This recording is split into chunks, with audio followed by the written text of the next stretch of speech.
It's Christmas Eve's Eve, and you know what that means. It is time for the Fight Game Media Boom Goes the Dynamite 2021 Hook Awards. I am joined here by my podcast co-host Kevin Ely, also from the Dynamite Recap Show, Paul Fontaine and Jeff Hawkins. That's right, ladies and gentlemen. You are tuned in to the super click of Fight Game Media AEW hosts. Gentlemen, how are y'all doing tonight? Awesome. Should we just get going for for those that don't know, we're looking back at 2021. We have a number of categories we're going to jump into, and we're all going to give our picks. And listen, as I think this is going to be a great audio show, but you're going to want to come back and watch the video as well. Can I interrupt you for a sec, James? I just want to mention that we blatantly stole this idea from Keela Cash and Scott Young on the Rap Awards, where they had their Vaughn Awards. So this is blatantly thieving. Every part of the boom is stolen from Keela, and look, my entire existence is thievery. So just so everyone's aware, we stand on the shoulder of giants. That's exactly right. And God help the shoulders I'm standing on. Hey, y'all. Milton Berle says if he does the joke better, it's his. Let's do it. There you go.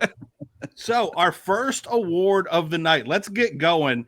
And that is the Breakout Star of the Year. And by the way, we've got guests coming in throughout the night. Jeremy, how are you doing tonight? Doing great, James. How are you? I'm doing fantastic. So, Jeremy, what are you thinking? What do you have in mind for Breakout Star of the Year 2021? You know, I kind of had an idea the moment I was asked by Paul about this category. And then a couple hours ago, I kind of went back and I thought about it a little bit more. And I want to give an honorable mention to 2.0 and Daniel Garcia as a breakout star. But I think the breakout star for me this year is going to be the one, the only, the Deeb, Serena Deeb as the breakout star of the year. I think that's fantastic. I hadn't even thought of Serena Deeb, but she added so much when she came in during the pandemic. Absolutely love that answer. Yeah, she became a part of the backbone of the women's division. And when you didn't have the ability to have a Britt Baker or Thunder Rosa match, who are typically considered to be the two pillars of the women's division, you have Serena Deeb, who essentially came in and wasn't really thought of as a performer and a wrestler that was given a lot of credit for being a veteran and someone who had done their share of wrestling all over the world. She was in the Mae Young Classic. She was a veteran of WWE back in the days with the Straight Edge Society with the Punk. So people have seen her, but they had preconceived notions of who she was when she came to AEW, and she had to shake that off. And she did, and I think her reputation has skyrocketed among the top 3 wrestlers in the women's division AEW. And there was actually a discussion we had in the Fight Game podcast group where we talked about the top 6 champions at the time and where you would classify them in ranking of each other. And I remember saying at the time that I thought Deeb was number 2, and maybe I wasn't high enough on her at the time. And I feel like I was pretty prescient on that one. She has done everything in her power to stand head and shoulders above the rest of the division. Absolutely. That is a fantastic pick. I did not think of Serena Deeb before she came into AEW as one of the greatest women's wrestlers in the world. Today, I will fight someone to the death that she is in that discussion 100% of the way. Amen. Yeah. She's done great work this year. All right, Paul, who do you have? Okay, first I want to thank Jeremy for coming on. We'll let him go, and we'll have new guests coming on for the other categories. So actually, my pick is somebody that Jeremy actually mentioned, kind of. And It is Daniel Garcia. And the reason I'm going to say Daniel Garcia is before I saw him in AEW, I think I'd maybe heard his name once. Since he debuted, I actually have gotten a chance to watch some of his indie stuff. We get a promotion called IWS from Quebec, and he had a match with Speedball Mike Bailey around the end of 2018, I think. And it was awesome. It was a 20-minute match, great match. And this guy is like, 23 years old. And he's wrestling in main events. I think he's had the most main events of anyone on Rampage since the show debuted. He's wrestled, he's wrestled Punk. I think he wrestled Brian. He's wrestled. I could be wrong about that. Yeah, Eddie Kingston. Yeah, and then now he's feuding with Eddie Kingston. Yeah. So I mean, for me, it was Daniel Garcia all the way. I like that one a lot. Daniel Garcia, he just came out of nowhere for me. Completely came out of nowhere this year. And just immediately having these incredible matches. It looks like the guy's been wrestling to me for like 15, 20 years. Just ridiculously great. All right. Jeff Hawkins, where you stand on this one?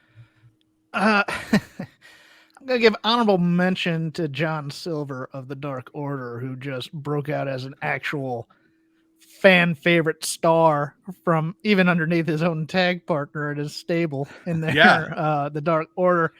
I may have misread this. It sounds like you guys are kind of doing rookie person in there. I put down here I'm good either way, really. As a bankable star this year, though, Britt Baker, DMD, can now carry that women's division.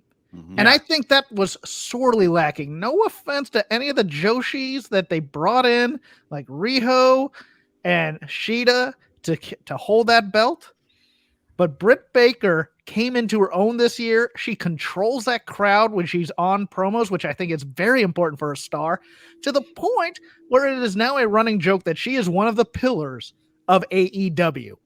Got her own time. And I think she is, yeah. That hardcore match with Thunder Rosa, I think also solidified her. Look, she had the personality. She was doing the stuff with Tony when she was injured with the leg and stuff like that. But this was a year where in ring, I'm not saying she's Manami Toyota yet. Okay. Don't get me wrong, but she can carry a championship match for a long time. She can carry a feud for a long time. Even if you don't like the stuff with Rebel and Jamie Hayter necessarily, she is a presence and she is a wrestling superstar bona fide right now. And that would be my pick. Spot on. That absolutely. She made that division hers this year. And nobody had truly done that as of yet. And yeah, that's fantastic. Kevin, who is your pick for breakout star of the year? Well, I'm definitely not going with the rookie pick. My pick was Eddie Kingston. Nice this year. Oh man, so yeah. He made waves last year. Everyone sort of got discovered last year. But basically, if you look back at the beginning of 2021, he was kind of in a Matt Hardy type. I'm just an evil guy cutting promos and hanging around with the Butcher and the Blade and can't decide who I'm friends with and stuff. But yeah. Then over time, especially when he went to the low point of being involved in the dud explosion and the match ending that we'll all try to forget. It might come up later. But the whole story of him, becoming a fan favorite, getting to tell his personal story, the feud with Miro, the feud with Punk, the Players Tribune article, the guy went from what's the undesirable to undeniable line that Cody likes to use. That's what he did this year. And now he's one of the faces of the company when it comes to the personality of this promotion and a big locker room leader. So to me, he's the guy who just leveled up completely. He's a guy that went from, I'm so happy that he's getting a real paycheck and he's on TV, to a couple of weeks ago, you and I both thought they should have put him over CM Punk. Like, that's a huge leap in 1 year. And there were people calling for him to win the world title this year. Yeah. Crazy. He is a self-made man. He worked for it. He earned every bit of it. I love all three of these. We didn't have the most time to actually sit down and consider, or I didn't, to sit down and consider these awards. I've been busy with everything else, and I'm loving hearing every one of these. Mine is I think some people are going to think it's off the wall a little bit, but my breakout star of the year is Don Callis. Nice. This man went from a really good commentator and a former guy from WWE to maybe the best heel in wrestling and one of the best managers I've seen in the last 20 years, which that's like 1 out of 3 managers. But I thought Don Callis really came into his own this year and brought so much to AEW, just through his managing Kenny and the Bucks during Kenny's run to be the belt collector. And I think it would have been a very different year without Don Callis. That's a great pick. Thank you. Yeah, I wouldn't have thought of that, but wow. All right. Let's see, our next category. Let's see. Should have been on Raw. This is the one thing from AEW that you really wish hadn't been on AEW this year. And let's see. Our guest for this one is Dan. We actually don't have him yet. So how dare you, Dan? How dare That's not his fault. It's mine. It's mine. I haven't sent it to him yet. Dan is deleted. No. Yeah, exactly. He's on his way. Okay. Dan is my pick for should have been on Raw. I'm throwing it out right now. No. All right, let's start with you on this one, Paul. Sure. What was your pick for this? So my pick for should have been on Raw. Got to check my notes. Oh yeah. So here we go. I'm gonna share the screen, and for those of us that were here before the show started, when I was testing out all the stuff to make sure it worked, you'll see this thing. When I saw it, this was very polarizing, and I cut a rant on our show about it. I hated it. And people that love these guys loved it, but not me. It was no, that's not this. Not this. Sorry. How dare you? Wow. Sorry. No. I feel like I know what this is going to be. Technical We're botch. talking about my people Technical botch. I'm sorry, How man. dare you. Where the heck is it? Here we go. Oh, I Sorry. think I know where you're going with this. I've never been think a I know where he's producer. going. I've never been a producer. Yeah. This elite Oh, really? Halloween thing was just stupid. I just hated it. So wrong on this in so many ways. If I didn't have to watch this show for a podcast, I would have shut it off. I hated it. I didn't think. Describe this for the people who aren't watching, though. Oh yeah, The so audio this only. is sorry. Yeah, this is Nice the elite job, Kevin. Halloween segment at the end of the Halloween show where the they were all Young dressed up Bucks as as Ghostbusters. Ghostbusters. Now, I will say I like the costumes. And I like the payoff with quality. the Marshmallow Man, unmasking as Adam Page. I like that. But I hated the fact that they were wrestling in these stupid outfits and using the proton packs as weapons. JR burying it as it went on didn't help. No, it did not. I just hated every second of this. And to me, and I even made the comparison. They do matches like this on Raw all the time where people dress up and they have their Miracle on 34th Street fight and their Halloween rumbles and whatever the hell else they do. And for me, it was the elite Halloween segment. Paul, I have to take issue with your photo that you used, though, is the photo they took before the match, and you clearly see Stay Puft the Marshmallow Man shushing the camera to give you the hint. That's storytelling, my friend. Paul hates fun. I'll say, Paul, I really respect that as a pick, but I'll say this. I didn't mind it because it was Halloween. If it had just been a random Wednesday in March, I would have felt the exact same way you do, but totally respect your pick. If it had been the Best Friends and, like Daniel Garcia in 2.0, I would have loved it.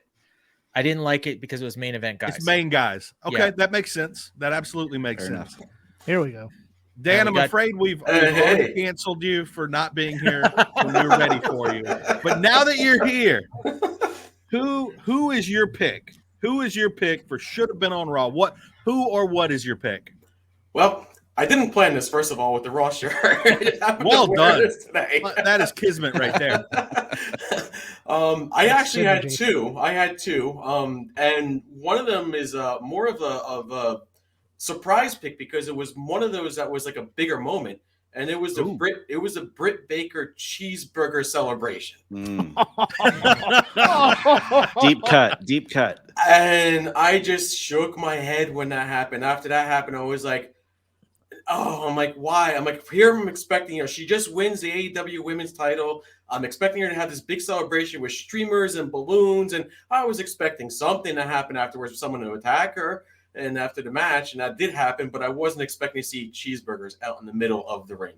And Dan, wasn't it like 5 cheeseburgers? Like how many was it? Oh, it was like 20. Okay, No, it was 20. I think they said, and it was like 1,500 that she Yeah, had. she right? had coupons for 1,500, and she trolled everybody by saying it's under your seats. And then she came back and said, "Oh no, it's not, because I deserved all of these." And she played it off well.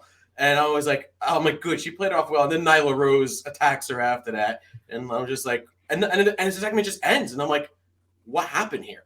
That was one of the weakest Brit segments of the year. Yes. Now in storyline, we have her eating 1,500 cheeseburgers. But listen to me right now, Tony Khan, and I know you're listening. If you promise me 1,500 cheeseburgers, I need to see 1,500 cheeseburgers on camera, on stage. And then you could have had Nyla Rose throwing Britt into the pile of cheeseburgers. You could have made magic happen. I'd watch Britt Baker eat 1,500 cheeseburgers. I'd watch Peppermint Fatty eat 1,500 cheeseburgers. That too, yeah. That's coming to my OnlyFans in 1,500 January. cheeseburgers. She still has the ads. $9.99, my friend. Yeah, okay. What was your other one? What was the other one? So my other one was actually the whole angle with the Hardy family office and Orange Cassidy with the shave the head angle and we're all nodding. Yeah, I literally everyone. forgot. Like that was on Rampage. That was our Rampage, right? And I was just like, I'm like, and here I'm thinking, you're expecting a match between Orange Cassidy and Matt Hardy, and you're like, no, you don't get Matt Hardy now. And who do you get? You guys know. Jack Evans. Jack Evans. There you go. And I was like, currently being held for ransom in Mexico. And we still haven't seen him with the bald head. So didn't even get a payoff. I know. Dan, your picks are, first of all, both of those picks are way better than what mine is going to be, because those perfectly match like the spirit of the name of the awards. These are segments that should have been on Raw because they would have fit in so well there. Yep. And Dan watches Raw every week live. God bless him. Garrett's like, Garrett's like, I don't know how you do it. Blah, blah. I was like, I got nowhere to be, at the end of the evening. I'm like, what else am I going to do? Okay, those are great. Okay, Jeff Hawkins, you're next.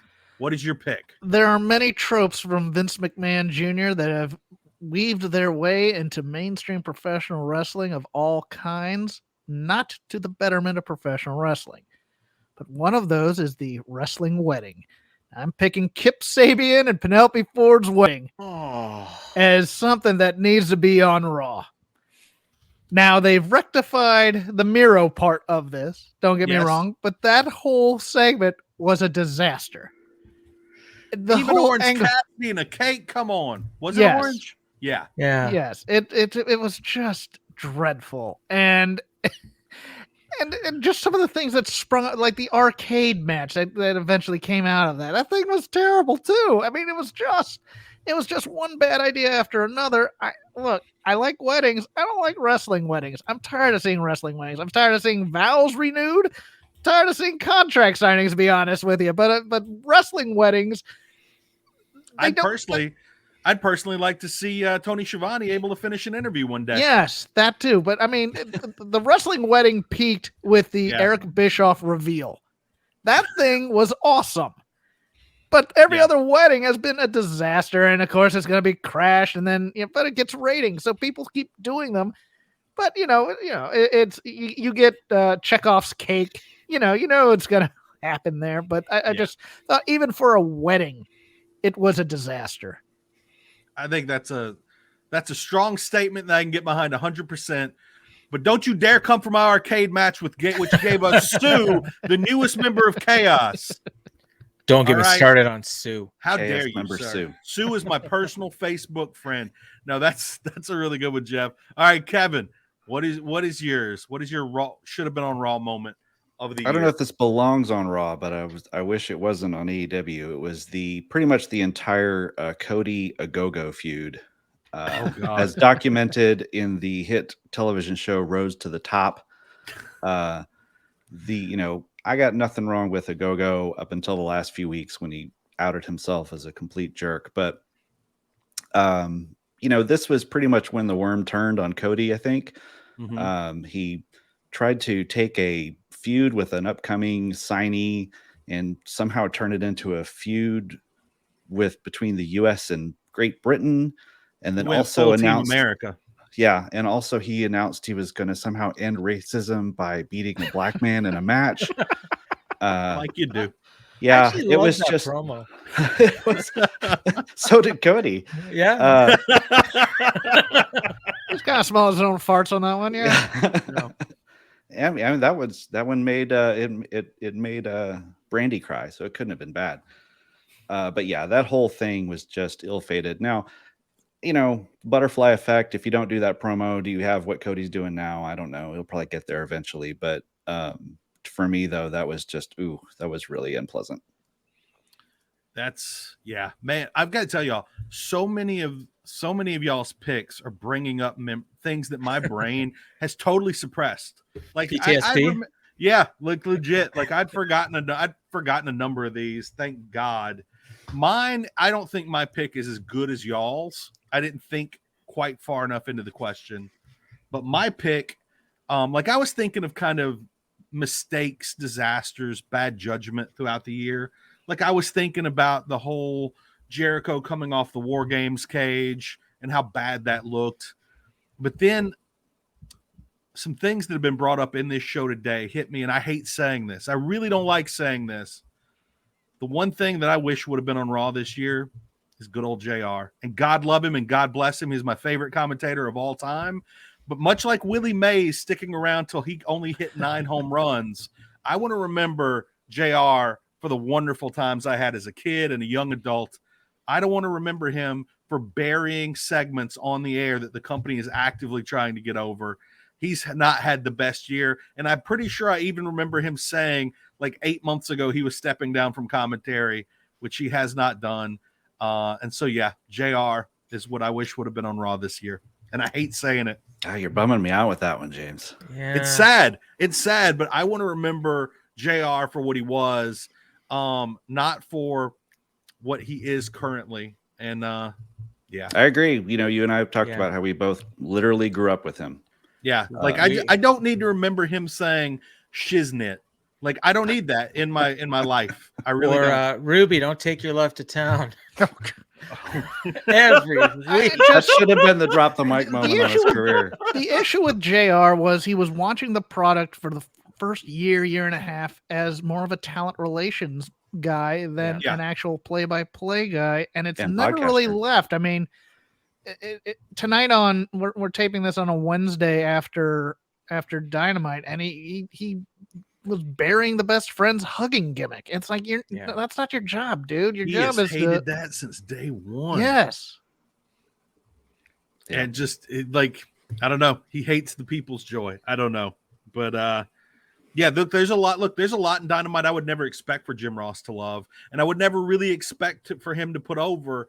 So don't have him out on commentary during that. There's so many great things he can do, like talent relations, like backstage interviews. There's a million things Jim Ross can do for AEW. Commentary is not the place, especially when, for instance, right now, today, Wednesday night, you have Don Callis not working.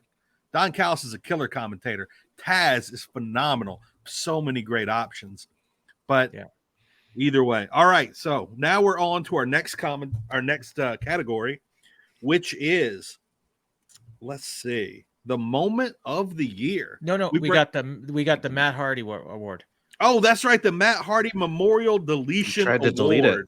That's right. This is what you wish would have been not even just sent to Raw. You want this deleted, eliminated, totally gone from 2021. Who are we bringing in for this one, Paul? We got Mike Gilbert. He'll be here in a minute or two. I just sent him the link, so I can go first if you want.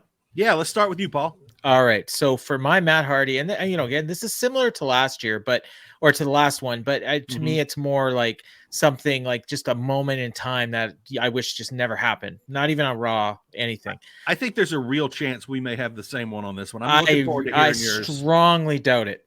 Okay. Because my Matt Hardy Deletion Memorial Award, anybody that knows me will not be the least bit surprised. Kevin may be starting to figure it out, for judging by the look on his face, and it's Nick Gage. Okay. That wasn't where I thought you were going. Okay, the last two categories, I totally. I wish I've been trying to avoid Nick Gage my whole life, or as long as he's been wrestling. I'm not going to criticize him. You know what? He's got his audience. He's got his fans. I'm not going to criticize his fans. I'm not even necessarily going to criticize what he does because I'm not a fan of it and I don't watch it. Except this year, I had to watch it because it was on Dynamite. And so now I have a right to criticize at least what I saw, and I didn't like it. They got into trouble with the Pizza Hut bit. I just think there was no place for that on national TV. I respect that they tried it. I just was not a fan. And it's funny because, as we're going to get to later in my awards, there was parts of that whole aspect that I really, really liked a lot, but just not the Nick Gage part. So for me, I would delete Nick Gage from AEW, not from professional wrestling, just from my television show that I watch every week and I'm a fan of. That's absolutely fair. I like that answer. It's not it's not too dissimilar from the one I'm gonna share here in a second. Like, Nick Gage did not look good on TV. They had negative things come from the match. I think there is a way to use Nick Gage well. I don't think that was necessarily the way to do it. I actually like the idea, but I didn't like the execution. Maybe pay-per-view would have been better. I think so. Yeah. I think so. Yeah. When there's not, your 9-year-old isn't sitting there with you watching it. Yeah. All right, Kevin, what's your pick? Mine would be, in the spirit of the name of the award, the Hardy Family Office. Just everything to do with that. All of it. Yeah, pretty much. I liked Matt Hardy fine. I liked him as Big Money Matt, managing Private Party and shilling, his services and screwing people out of money. I thought that was a lot of fun. But then it just sort of ballooned into this weird, he's managing 3 tag teams at once. He's got Private Party, Butcher, Blade, Bunny, Penelope Ford, Angelico, and Helico, Jack Evans, and Jorah, Joel, Jameson. What, I don't even know what his name is. Joey, Jojo, Shabadoo. Yeah. they're just sort of showing up all over the place, and they mix and match and don't have any semblance of anything. And the worst part is, anyone who gets involved with them sinks. So Orange Cassidy, less over because he feuded with the Hardy Family Office. For real. The first live event I ever went to, they were doing marathon tapings of Elevation and Dark.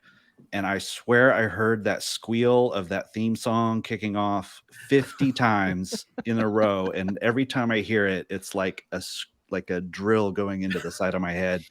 So Hardy Family Office, away with you. That's a pretty great answer. I am so excited to introduce to everyone my man, Mike Gilbert, the entire reason I am podcasting for Fight Game Media. Mike, this is literally the first time we have ever actually spoken to one another. Yeah, this is it, man. I've been excited to talk to you for a really long time, man. I honestly didn't even know you were going to be here tonight. Paul invited me, so I think this is awesome. That's the only way I generally get to meet people is when they don't see me coming. So I think this worked out perfectly. Yeah. All right, so Mike, what is your pick for the Matt Hardy Deletion Award? So I could pick any moment that happened with an AEW this year, right? Absolutely anything. Okay, because the first thing I was going to say was Wrestle House, but we don't need to go. That's Impact shit. We don't need to go there. But we'll delete that while we're at it. Yeah, delete that. Brace for Impact. Okay, by the way. So my pick is the Kenny Omega John Moxley match from Revolution of last year, the barbed wire death match. Not only because of the mechanical issue that they had with the explosion. I don't really put that on to AEW too much because that was more of an accidental thing. But if you guys remember, right before that bullshit happened, the Good Brothers come out and they ruin the end of the match by interfering. And as they come out, like, you can hear the wind just get taken out of that audience. And I just remember being so mad because this is not something that AEW does. They prided themselves on not doing these types of things. It was a very WWE TNA thing to do, to end a pay-per-view on a kind of a screw job finish. So I did not like that whatsoever. In fact, I was like, if Kenny Omega can't beat Moxley clean, or if Moxley can't get beaten clean and not still keep his momentum, then he's not very good. So just beat the guy. You don't have to have the Good Brothers come out. So the Good Brothers come out, they interfere in the match, and that totally pissed me off. And then they had the failed explosion there, and I thought that was honestly, that was more hilarious than anything. I got a lot of good material out of that for the next couple of weeks. I know a lot of AEW fans are pretty upset with me over that, but so there were several moments, and I'm sure a lot of people can have a lot of other picks, but that was the first one that came to my mind. Mike, can I ask you something? Yeah. Did you tell me your pick before we did this? No. How's this for preparation? I knew somebody would pick this, so I had a graphic prepared. For those that are not watching the video, we've got a nice little graphic for the Matt Hardy Memorial Deletion Hook Award.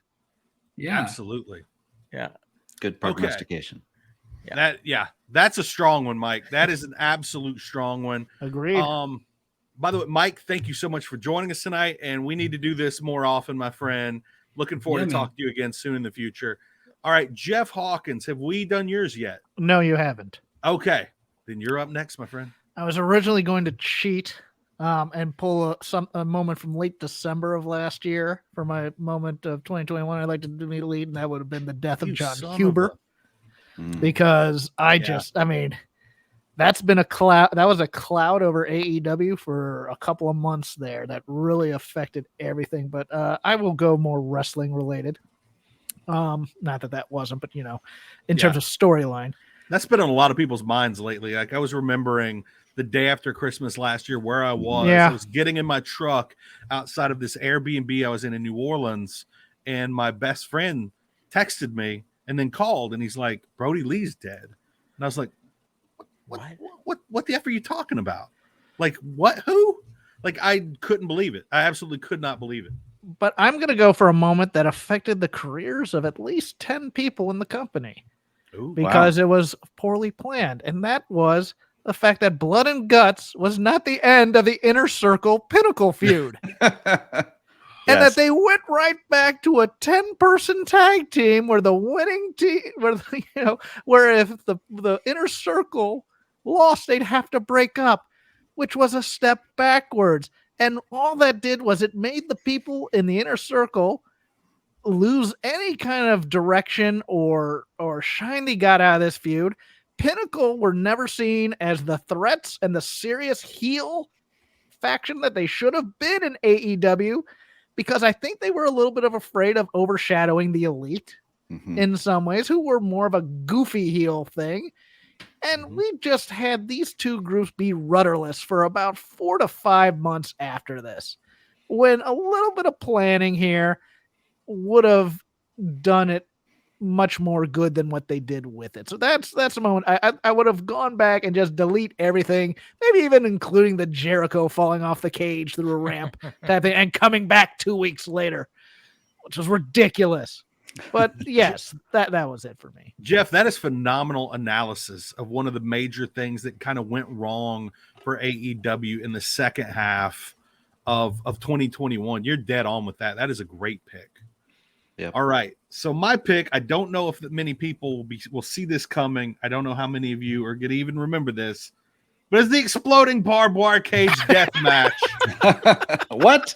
From Revolution. Yeah. Like, look, I get they wanted to try it, and I get that Moxley wanted to do this, but they should really think twice about using any gimmick that they might not be able to perfectly control in the future. Because, like, look, that whole pay-per-view was great. That was a great pay-per-view. That was a great match, even though the explosions on the ropes were pretty weak. Totally agree.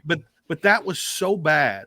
That finish was so bad, including what was brought up earlier with the Good Brothers, that I was depressed about AEW for weeks. Like I was trying to get excited for Dynamite on Wednesday, and I was having trouble because it was everything around AEW was so negative for a long time after that. That was just such a huge mistake. It made them look like clowns. And that's the exact thing that AEW fans don't want to look like, is a bunch of clowns supporting these new up-and-coming guys. Didn't WWE also troll them about how it didn't work as well? If they didn't, they should have. Yeah. I think they did. I think it was just, especially like I'd gone back that week and I'd watched these previous death matches, and I saw what other people were able to do numerous times. And it was, and what they tried to do was so embarrassingly bad.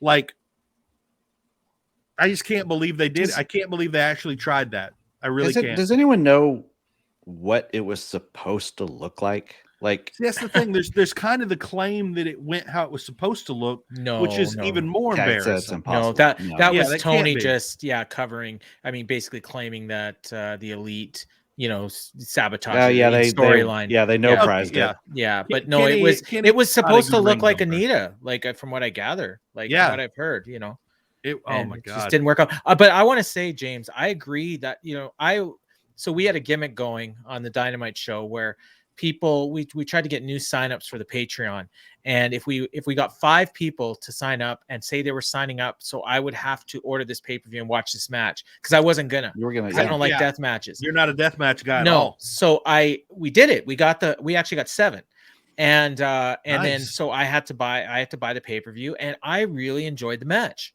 up until the finish. And the finish, like, it didn't even bother me. In fact, I probably liked it more than if it actually would have blown up. Yeah. But most people didn't, and for me, like, I thought it was like a 4.5 star match, but It was a before really good match. yeah, but then the finish left everyone with a dead, and Penny- Eddie Penny- Kingston looked so bad, Yeah, like, pity poor Eddie Kingston, because Yeah. he didn't know what to do, and he decided to just go with it and try to sell like it really, yeah.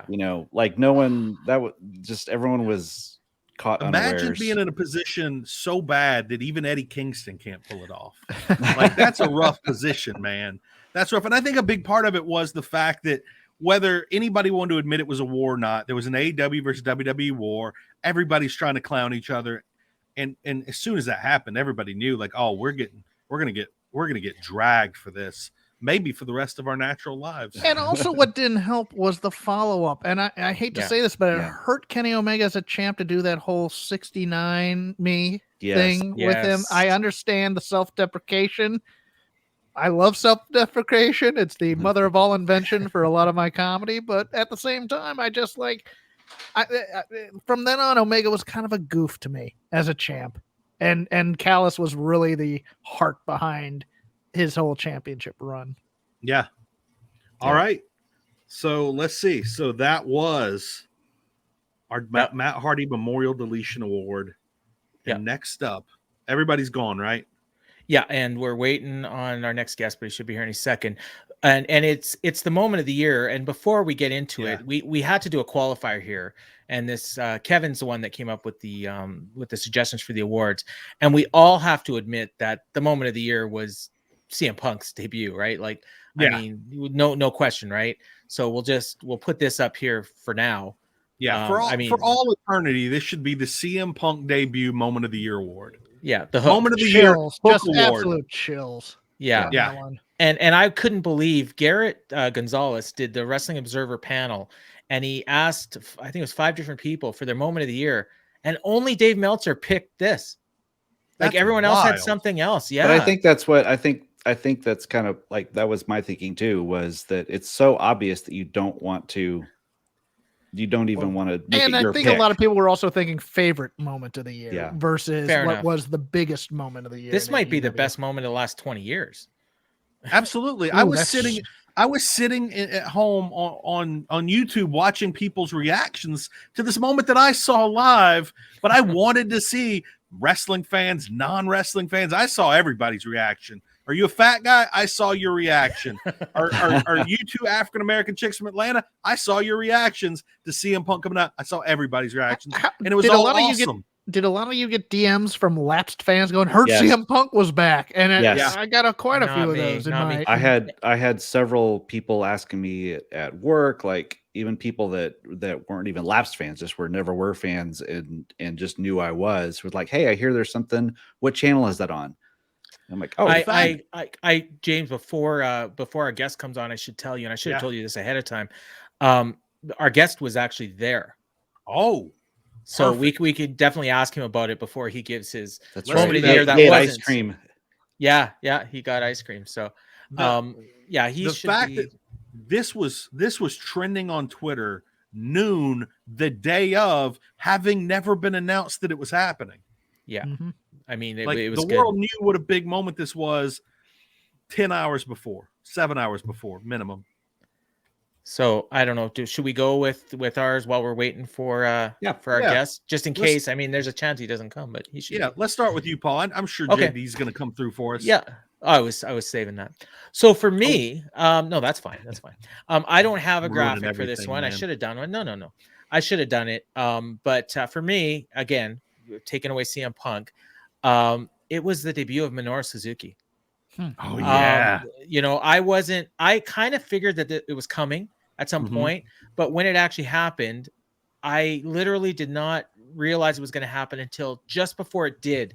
And I was thinking, man, this would be a great moment for Minoru Suzuki to come out. And he did. and they played the King, and they played the music, and the fans in Chicago sang along with it, and then they did the Kaza Hinare, unlike when he wrestled on TV, and they cut that part off. Unlike the Suzuki incident. Yes, yeah, that I could have love been how Paul somewhere. always finds a way to sing. Hey, you know what? It's my gimmick. It's my gimmick. When a Oh. man is blessed with an angelic voice like Paul Fontaine, you find a way to sing. We're trying Thank to you pull for in humoring subscribers here. Thank you for humoring me. Jeff's shaking his head. He's No. so sick and tired of my singing. It's like an albatross around my neck, Paul. But please Yeah. continue. Yeah, so no, I loved it. I loved what it represented. I loved how it went off. I loved how it was received. I just loved every little moment about it. And and the idea that now we're gonna at some point we're gonna get Tanahashi, we're gonna get Okada, we're gonna get Ibushi, you know, and we're gonna get these moments, and we know the fans are gonna eat it up. Especially if they pick the right markets to debut them in. So yeah, I just loved it. That was likely my biggest like mark out moment of the year, I think, is seeing Suzuki appear in AEW. It was, and that's part of the whole like the Forbidden Door thing, which I'm sure will come up later tonight. But like, I spent more time thinking about the Forbidden Door in 2021 because of things like that, because of all the possibilities that are basically limitless. Well, and of the 4 debuts that were supposedly surprises that day, that was the only one that was truly a surprise. Yeah, Oh, absolutely. that's right. All right, Yeah. Kevin, what's your pick here? Mine was the July 28th Dynamite opening match. Actually, not the match itself, but just the entrance. This was the 10-man tag, Dark Order, Hangman Page versus the Elite. When the winner gets, or if the Dark Order wins, Hangman gets his title shot, and the rest of the Dark Order gets a tag match. This was big time to me. I mean, this was goosebumps. I just watched it today. I got more goosebumps than I did rewatching the Punk debut, because it was the moment that felt like, this is what the story is leading to, and it is kicking into gear right now. The way that they did it, AEW, you know, kind of intentionally is kind of old school in their presentation. There's pretty much just a straight wrestling show. They don't do a whole lot of choreographed intros as much. But this was such a great use of a video package, you know, with the like sort of Sam Elliott style voiceover, with all the Dark Order members, with the shadows, with the cowboy hats, the remix of Hangman Page's theme song, the spotlights revealing each member one by one, with Hangman coming out the center entrance, which is only reserved for Cody Rhodes. So that's big star use. The purple bandanas, the purple logo on the screen. It was like it all came together into this big moment that felt like this is a turning point for this character. It's a turning point for the story. It's a turning point for this show, because this is when they've built their guy into the guy. And then they did a Space Jam tie-in and I like that WWE finish. I enjoyed. Oh no, I enjoyed the Space Jam stuff. I didn't like the finish. See, that's funny, but to me, because that you hated the Ghostbuster stuff, right. but you like the Yes. Space Jam the stuff. Space Jam I did stuff because drove me it was so before crazy. the match. All They Fontaine wrestled is in basketball haunted. outfits, and they Yeah, but did. but I mean, they, it was they slam dunked the basketball during the match. and he screwed up, so that was cool. He didn't use it as a weapon. So they're Paul heels, Fontaine, right? you are a haunted mystery, my friend. Yeah, no, Yes. I don't know why. I can't really explain it. No, Yeah. I have a lot of strongly held AEW positions that I can't really describe exactly why I feel the way. Just like with the recent Broadway match, the fact that I didn't like the finish, I really couldn't express that well why I loved the match but didn't love the finish. But Kevin, that's really, really good, because I think one of the things we've been discussing on the Boom a lot lately is, specifically with Hangman Page, there have been a lot of things happen that haven't felt big time. His title run hasn't felt big time, but that felt big time. That felt huge. There was weight behind it. They did such an amazing job building that match, putting They it on. took a left turn in that match that they never got back Still from. going on. Like they didn't barely even talk about the Hangman Dragon match for next week on Dynamite tonight. Yeah. Like You're right, you know. they didn't. No, like I don't know what's wow. going on with that. So yeah, Jeff and I talked about that quite a bit on the Dynamite show. Something Kevin and I have talked about is kind of they need the equivalent of a script supervisor. Yes. As Yes. in week in, week out, these are the things we have to touch on. A We've got to get continuity this guy, in, even if it's whatever. just, even if it's just Crappy, 30 Uncle seconds. Crappy. You could do that. I could. I applied for it in WWE. They didn't want me. Oh, We need to get this message out to AEW because they really do need I'll that. text Mookie right now. Tell Tony. Give By me the a way, call. I was friends with Mookie for like years. Yeah. Years on Twitter, and I just knew him as he watched MMA. That's all I knew until like a year and a half into AEW. I found out exactly who he was in AEW. My mind was absolutely blown. I had no clue. I had no clue at all. Okay, Jeff, what's your pick? Wrestling fandom can sometimes be an abusive relationship at times, and in my teens and in the height of my wrestling watching, something was taken away from me. Now, late stage AWA tried to give it back to me a little bit. ECW in the early to mid 90s tried to give it back to me a little bit. But in the year of our Lord, 2021, AEW gave me something special. That was Tully Blanchard getting a spike pile driver on television for a pinfall in a 6-person tag match.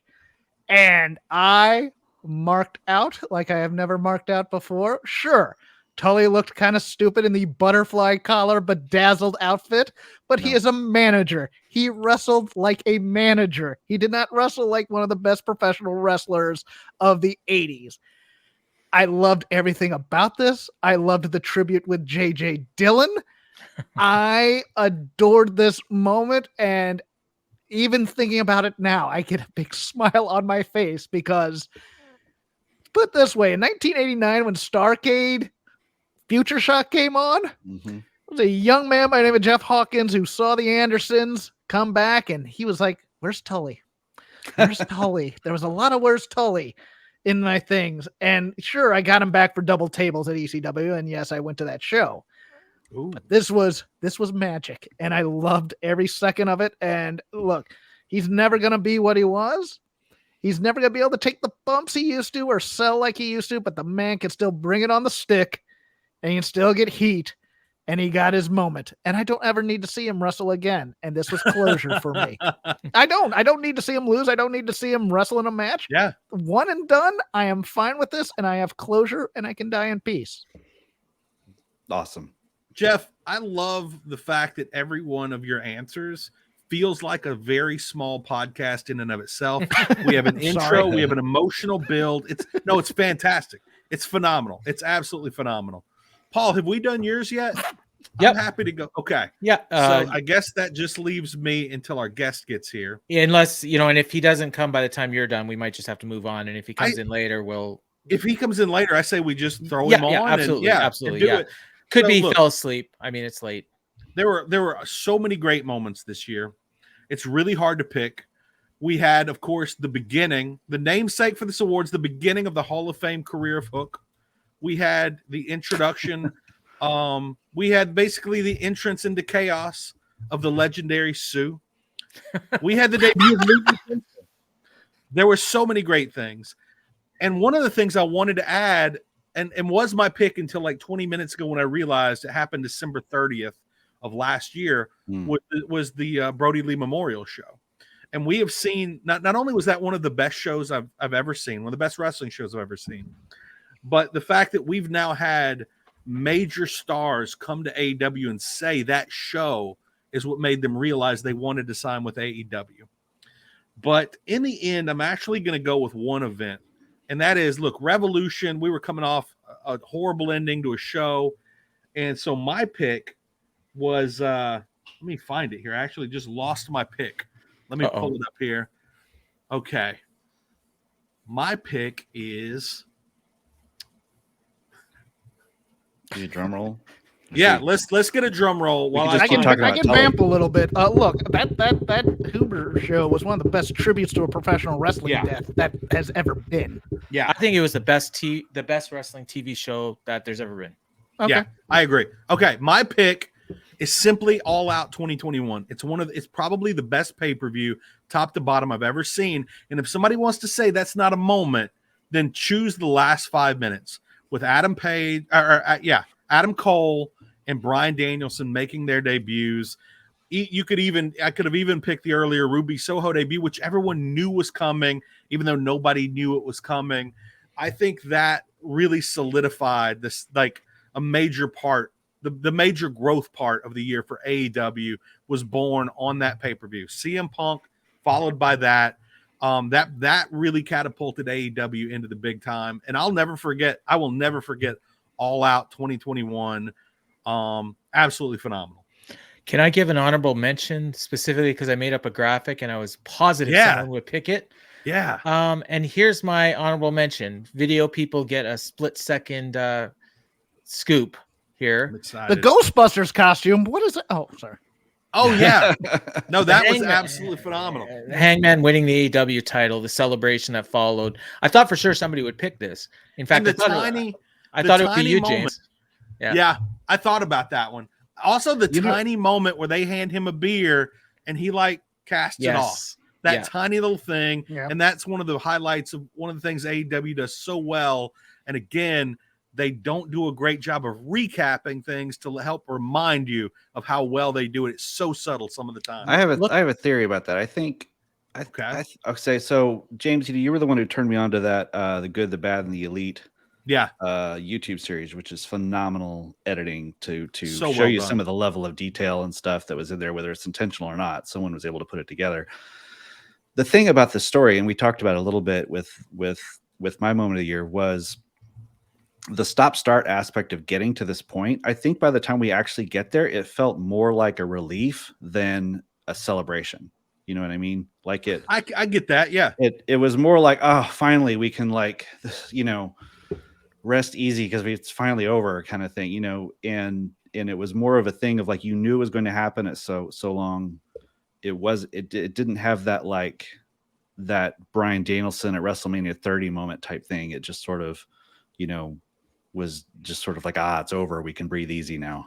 No, absolutely. I totally agree with you on that. And now it is time for Storyline of the Year. And we'd like to welcome CJ Tappan. CJ, thank you for joining us tonight. Thank you. So what is your pick for Storyline of the Year in AEW? We had a lot of great ones this year. We did. And this one comes from a super biased place in my heart, but it's CM Punk's return and somewhat odyssey to the world title and coming back to being the best wrestler in the world. That's my favorite storyline. It's kind of ongoing. So my favorite part of the way you worded that was coming back to being one of the great wrestlers of the world. Like it's the pursuit to prove he's still that guy. Yeah. Well, I was looking at his cage match and, it goes 2014 Royal Rumble, then All Out 2021, and it's been such a long time that he's been away, and it's just it's and he's had all these matches, these 8 singles matches, wrestling younger guys, with the exception of like Bobby Fish and Seidel and I guess Kingston, but they're all sort of on the lower tier compared to CM Punk and even Kenny Omega, Adam Page. But now that he's kind of clashed with MJF, this is his first big challenge because MJF's got a similar kind of record and, he's kind of been dominant with only a few losses that are debatable if you ask him. So, yeah. Yeah. And that's a really well-timed pick because tonight on Dynamite, we had CM Punk bring that up again about I'm here to go for the world title. Yeah. And it was interesting because when he was coming back, when we all pretty much knew, but we weren't sure, I was thinking, do they change the plans and go put the title on him or do they put it on Danielson? And I feel like if this was a less smart booker, they just put the strap on Punk straight away, which would be a terrible mistake. And I think the odyssey, the chase to the title is what's so interesting. And, this, even though it's the legend CM Punk against MJF, like I couldn't tell you who's going to win. I wouldn't bet, my car on any of the two. So whether it's a speed bump for Punk or he advances and faces Hangman, but I have no idea. But it's the thing I'm most invested in for sure because CM Punk pretty much changed my wrestling fandom forever. So, yeah. That's a fantastic answer, and it's one that we might end up being able to throw. Like you might be able to pick the same thing in 2022 as the storyline is about to be one of the big driving stories going into the TBS era of AEW. Yeah, the mothership. Right. Exactly. CJ, thank you so much for joining us. We really appreciate it. Great answer. All right, Kevin, what is your storyline of 2021? Who do you give the hook to? I've got two. Let's talk it out. Let's do this. Okay, so I've got kind of two choices. I'm having trouble deciding, but I'll just kind of talk them through a little bit. One is the ascension of MJF as the top superstar heel in the company. So yeah, I agree that like the Inner Circle Pinnacle feud, I don't want to really pin it all on that, but in terms of just how MJF was elevated through this year, through that feud, if you kind of take away the dynamics of how all the groups were booked, MJF himself just was leveled up at every aspect of it. I had to go back and remind myself whether the dinner debonair was last year or this year, and thankfully it was last year, so I don't have to count it. Dodged the bullet there, Kevin. Yeah, that's right. But oh my God. But I believe the turn happened this year in the big angle where the Pinnacle was formed, and that was where things really kicked off. You know, MJF on the top of the cage at the end of Blood and Guts, the 7 labors, everything that led to it. Even though he lost a little bit along the way, I think, you know, I can't even remember when he actually lost to Jericho, because in my mind he won that feud. Right. And now he literally is. He's really ascended to that Roddy Piper status in this universe of where he's sort of like adjacent. He's sort of at a level of a title. I feel that's like he doesn't really necessarily need to win the title yet to do that. I think eventually he will need to, and when he does, he will be ready to be the star that gets written about in entertainment magazines and things like that. But this year, it's all about just him being the guy that you want to beat. My other choice would be Miro as the Redeemer, as far as just a storyline. He started the year as the best man at a wedding, and literally the story was him being mad about how he was being booked, basically. Yeah. You know, of saying like, this is crap, what's my career? And basically it was, I don't know if it's intentional, but it's a sort of meta commentary on how it was used in WWE. And then he just became who God intended him to be, which is God's favorite champion. And then God pissed him off, and now he's feuding with God, and the floors of heaven will run with blood, and he's going to win back his hot, flexible wife. And I'm here for all of it. Every single second of it. I had friends giving me such crap this year, Kevin, over the poor booking of Miro until they gave us batshit crazy Miro. And that's the Miro I didn't even know I always wanted. That has been so good. I love that they finally got where they needed to go with Miro. And it's just the beginning, because we haven't even seen Hot Flexible Wife yet. And we haven't seen the death of God yet, but it's clearly coming. Or the bleeding of God. Yes. All right. Paul Fontaine. Yeah. Storyline of the year. Bit of a theme here. So for me, and I'm going to say, Kevin just brought up the moment of the forming of the Pinnacle, and that almost made my my moment of the year, because the way that just played out, and nobody saw it coming, and then when it actually happened, it was like it made complete total sense. So I love booking like that.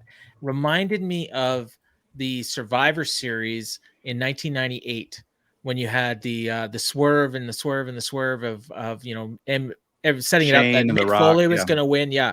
And then it was The Rock was the people's champ. Like, so it reminded me of that. It was like, it all made sense at the end.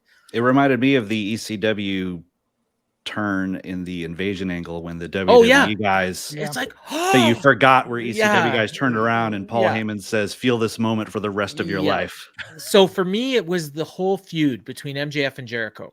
And granted, there was some stuff, and the stuff you mentioned actually happened before they were actually feuding. So if we want to start this at the forming of the Pinnacle and going all the way to the end, we had a lot of great moments. We had the blood and guts that was talked about earlier, you know, which was probably should have been the end of the feud as opposed to the beginning of the feud, but you know, you can't have everything. You know, we got the finish where Jericho won, but he didn't win. We got the labors of Jericho. We got all that fun stuff. We got Juventud Guerrero. We got, we thought we were going to get Lance Storm. I can't remember who else. We got Wardlow. There's a few others. Sean Spears, I think, in a chairs match. I mentioned Hoovy. And then MJF is the fun. Nick. Yeah. I deleted him. That's what made it storyline of the year. Which makes this make no sense, but please continue. Well, no, that's what I mean. It, and that allowed it to be story time of the year. Exactly. No, I mean, there was a lot of like cool storylines, but I thought this does what a storyline's supposed to do. It brought MJF to the next level, so it's kind of along the same lines as what Kevin was talking about, like the ascension of him to like a world title, contender, where now you see him. And the feud with Moxley didn't do that. I thought the feud with Moxley kind of actually downgraded him a bit to where you thought, when he came off the feud with Cody, you thought, oh, this might be the next world champion. And then when Moxley beat him, it was like, no, he's a couple of years away yet.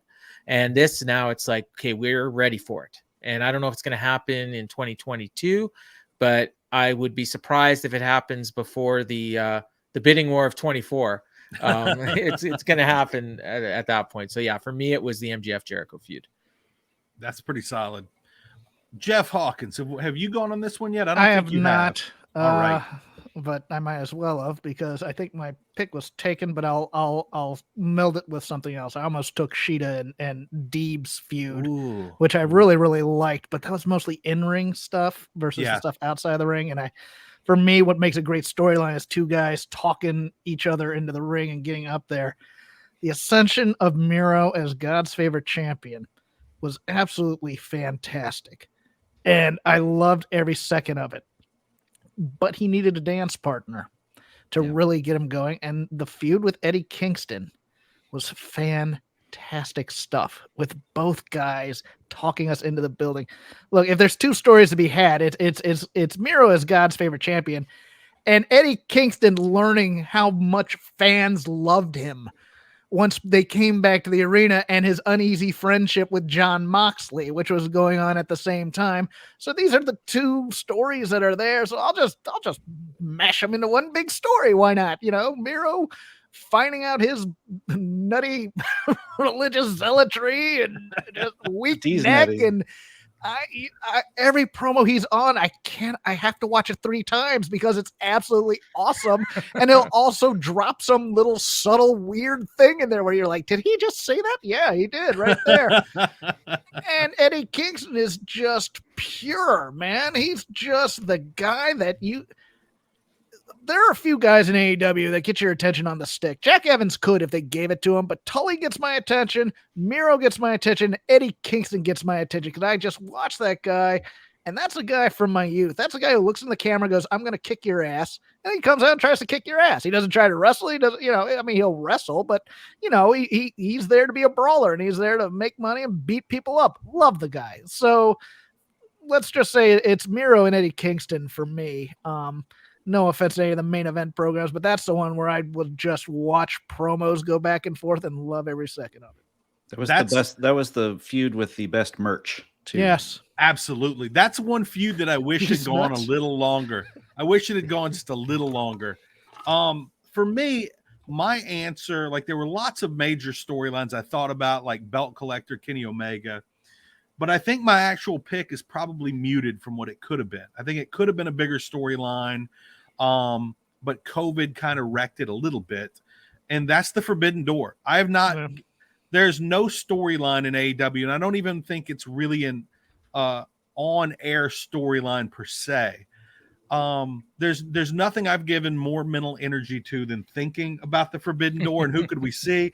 And the fact that in 2021, we got Chaos, Suzuki Goon, Rocky Romero, Don Callis, the Good Brothers, Suzuki, Nagata, even Maki Ito and Lulu Pencil.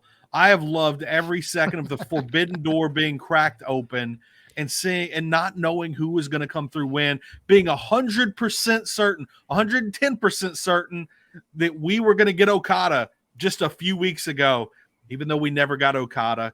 That has been the storyline that has kept, even though never on a giant level other than Suzuki, that has steadily delivered throughout the year. And again, I'm just laying in bed with a notebook like I'm in 5th grade, and I've got my GI Joe Wrestling Federation going, and I'm doing my top 10. I'm just breaking down storylines. I'm scripting everything out. Like, I am loving life with the Forbidden Door, and I hope it stays open a whole lot longer. We did get a Shi'i. Oh, that's right. did get a That's Shi'i. right. Yeah. I would He's even count the Ring of Honor guys Yeah, Yeah. coming in too. absolutely. Absolutely. That's the thing. The fact that we knew in 2021 that unless you were under contract at WWE, we could absolutely get you an AEW. And I'm honestly surprised we didn't see more Impact guys like Moose on AEW TV. Really surprised with that. Could have really But used Rich Swann as part of that whole belt Yeah. collector thing being on AEW. Yeah. Absolutely. There's another choice that I'm surprised nobody picked, and so I want to do like an honorable mention. And this is more like of a, not necessarily for 2021, but maybe for 2019 through 2021, and maybe even going before 2019. And I'm surprised nobody picked it. I'm ready for this graphic. Yeah. It's, it's Hangman and it's Kenny Omega. I mean, this is the one everyone was raving about going in, and and it played out. Now I think they missed their mark. I think it should have happened at All Out. Yeah. And obviously Kenny Omega Hangman needed some time off, and that's why it didn't. Tony Khan claims that it was always supposed to happen at Revolution. I don't buy that for a second. No. And well, Paul, the reason I did not pick that one is the fact that, as you pointed out, it kind of started in 2019. It didn't really feel like the storyline, a storyline particularly about 2021. It's taken so long, and for so much of this year, it was being kind of downplayed. It came and it went all year, and that's the reason it wasn't my pick. Now, I could have absolutely made that pick and stood behind it, but you're 100% right. This has been the storyline almost since I mean, it's day one, literally day one. Day one, yeah, day one. It's been a storyline, and so that's kind of the storyline of AEW for its entire existence. Yeah, it's phase one. If you want to MCU it, it's phase one of AEW was the storyline, and now we're in the beginnings of phase two and trying to figure John out Silver.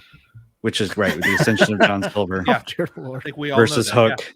Yeah, as the main event of All Out 2023. Oh my God, that's going to be Flair Steamboat, my friends. That's going to be the return of Flair Steamboat right there. Hungy Hook, call it. Oh my God, that's Brock Anderson as TNT champ. Yeah, that's right, man.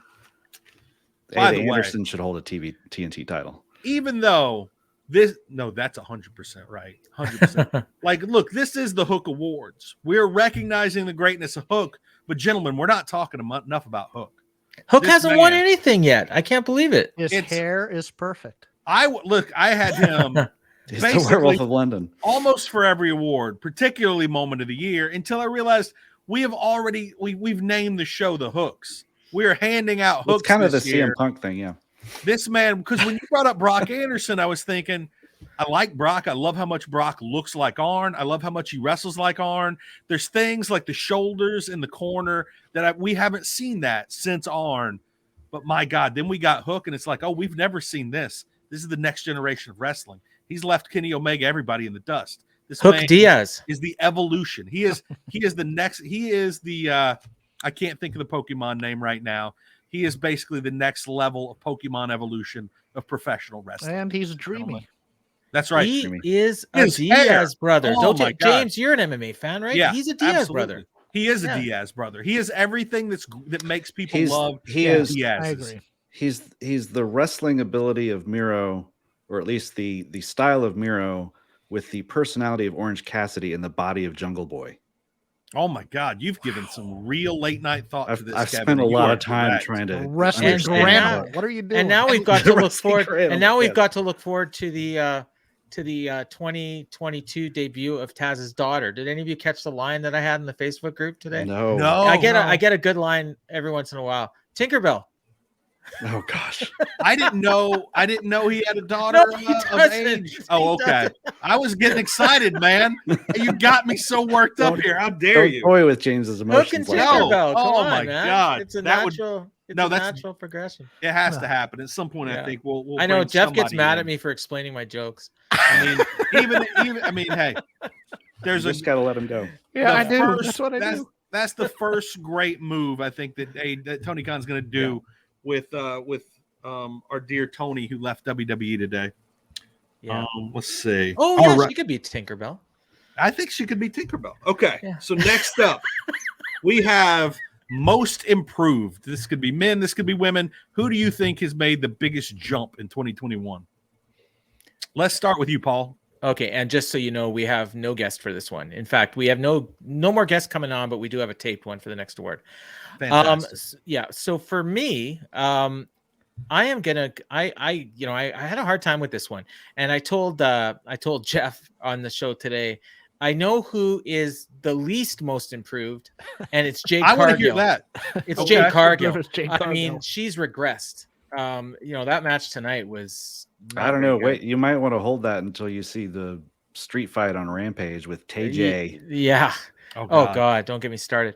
But no, I had a really hard time with this one. In fact, I almost went with Miro, just because, he was always good, but his from what gimmick improved so much. Yeah. Well, and his work too. Yeah. But I'm gonna go with Chris Statlander.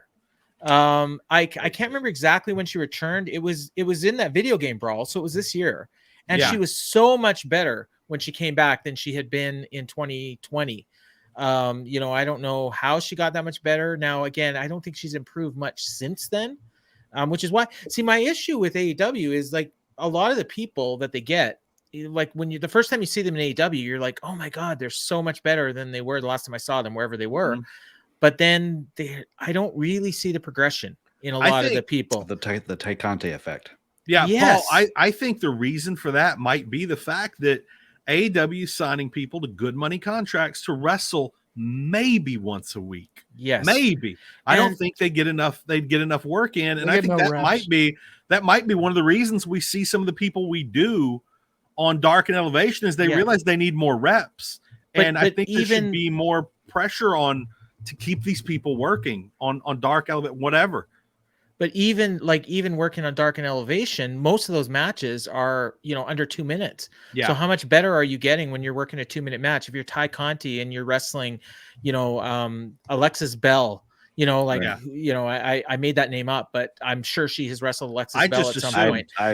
Totally bought it. I just assumed, but I mean, you're not getting any better. And Jade Cargill, she's, 18-0 and she's wrestling, 30-second matches. We've seen no progress. So I think they need to do house shows, or they need to send them. This was John LaRocca's idea. They need to send them on excursions. Send them to Defy. Send them to see, Stardom. Ty says she wants to go to women. That's a women, but I mean even the men. A lot of the men, ROH if they ever is come back. 2.0 particularly better than they were in NXT. They're used better. But I'm not necessarily sure they're any better as workers. Yeah, I think they've just had the opportunity to sell themselves, to put themselves over. I'm going to go next on this one because my answer is the exact same as yours. Let me tweak Paul a little bit here because I feel a little ripped off because on our show you wanted to give Most Improved in the Observer Awards to one Sting, and I was trying to avoid that answer. But yes, now defend your choice of Statlander over Sting for you. Okay, I forgot. I never thought I'd be here for this conversation. No, because here we go. Here's why I said Sting. Because the last time we saw Sting, he looked like an old man. Yeah. And 7 years ago, wrestling Seth Rollins, who's one of the best in the world. And here he is on having a 4.5-star match on Dynamite, and they weren't hiding him. He was a big part of the match. He had his working boots on. Okay. He was kicking ass. And I watched that match, and every time we see him, he's better. Like we saw him in that tape match with Darby against Team Taz, and we're like, I love that match. Yeah, but it was smoke and mirrors. It was blah blah blah. Yeah, but we've seen him in the ring. We've seen him do dives. We've seen him, like kicking ass and selling, and he no did a selling. Double Scorpion Deathlock. So actually, I just wanted to give some love to the pick, Paul, because I loved it. I may vote for Sting in the Wrestling Observer Awards for Most Improved. Can you say they're most observed if they were better than that before and then they regressed and made up ground? I think so. I mean, it's most improved in 2021. It's not most improved in your career. Yeah. Miz won it 3 years in a row. Then he went 2 years in a row where he didn't win, and then he won it again. Hey, Sting needs to win some kind of award this year somewhere. Yes. Well, there should be like a comeback award. Comeback player of the year? Dude, yeah. That's a great idea. Definitely he's a lock for the PWI Inspirational Wrestler Award. There you go. Okay. You Paul, know, Kevin and I, we were just talking about this, I think, on the last episode of The Boom, which is I never in a million years, when they signed Sting, I never thought we would get this much in-ring Sting and at this level. It's been phenomenal. He's great. And I look forward to seeing him every single time he's on. Yeah, I was so excited because I was saying 2.0, if you want to say they did it, fine. They made him look like $1 million. Yes. And then when I heard he's going to be wrestling FTR and MJF, I was like a little girl inside, like butterflies, man. Jeff, like I just got asked to prom. Oh yeah, oh god, dude. Yeah. Yeah. No, that's and so you picked Statlander too, James? I picked Chris Statlander, and I think again we had a big part of this year where we had Serena Deeb and we had Thunder Rosa, and then we lost them, and there was a huge hole in that women's division. There, like we'd lost so much depth, and then Chris Statlander comes back, and she is a next level wrestler when she comes back. She is so much better, so improved, to the fact that I'm like, when she imagine last year if we'd gotten Ruby Soho and we had Chris Statlander versus Ruby Soho, no one would ever dream that Chris Statlander would win that match, and she didn't. But I really wanted her to this time around, and clearly not her time yet. But I'm like, man, I think she should win this match where she is right now, the level of wrestling she's at. She's even just changed the way she's worked as like kind of one of the big men in this division. Her and Jade Cargill, and she is way better at being a big man right now than Jade Cargill. I've just been so impressed with Chris Statlander. And you're right, there was like she got way better, and she hasn't kept getting better, but she's still so much better than she was. She adds a lot to this women's division. So, James, you know when the first time that people saw Chris Statlander on national TV was? When was this? It was her and Elektra Lopez, wasn't it? Her and Elektra Lopez challenged the Iconics for the WWE Women's Tag Team titles in 2019. Wow, I had no clue, zero clue. I mean, I think Elektra Lopez had a different name, but it was definitely Chris Statlander. You can find the match on YouTube. Yeah, it was those two though. Well, we know what I'm doing when this show's over. Yeah, it was bad. So Chris Statlander's gone a lot surprisingly, better. And the Iconics are no better, and Elektra Lopez is worse. Yeah, Chris Statlander's return was so good. Yeah, and Ty Conti's return from injury was so good that it's ruined me on women returning from injury. I expected so much out of Anna Jay that I did not get. I expected so much. I wanted her to be so good, and she didn't do it. She didn't pull a Ty Conti. She didn't pull a Chris Statlander, and I was brokenhearted. I was a broken man. If you can't enjoy women returning from injuries, I mean, what's the point of watching wrestling? Why are we even here, right? Okay, who's next on this one? I think it's you, Kevin. Have you done yours yet? No, I have not. No, we haven't got Kevin or Jeff yet. I've got to apologize because I keep asking, did so-and-so go? I'm like little under the weather right now. But so James, just so you know, I've weather. got the cheater on the bottom scrolling if you ever forget. So we've got the choices for everybody.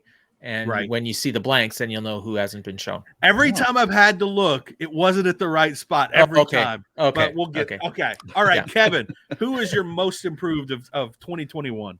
I'm going to go with Anthony Bowens of the Acclaim. Nice. Great pick. Nice. So the beginning of the year, you know, he was the Marty of the Acclaimed. You know, he was the guy who just yelled of the same phrase over and over again. He was the Billy Gunn of the New Age Outlaws, you know. But now he's kind of become the Billy Gunn of the New Age Outlaws, where he's the athlete. He's had some singles matches, like it was just in the last 6 weeks or so. He's had some matches where you're like, this guy can really go.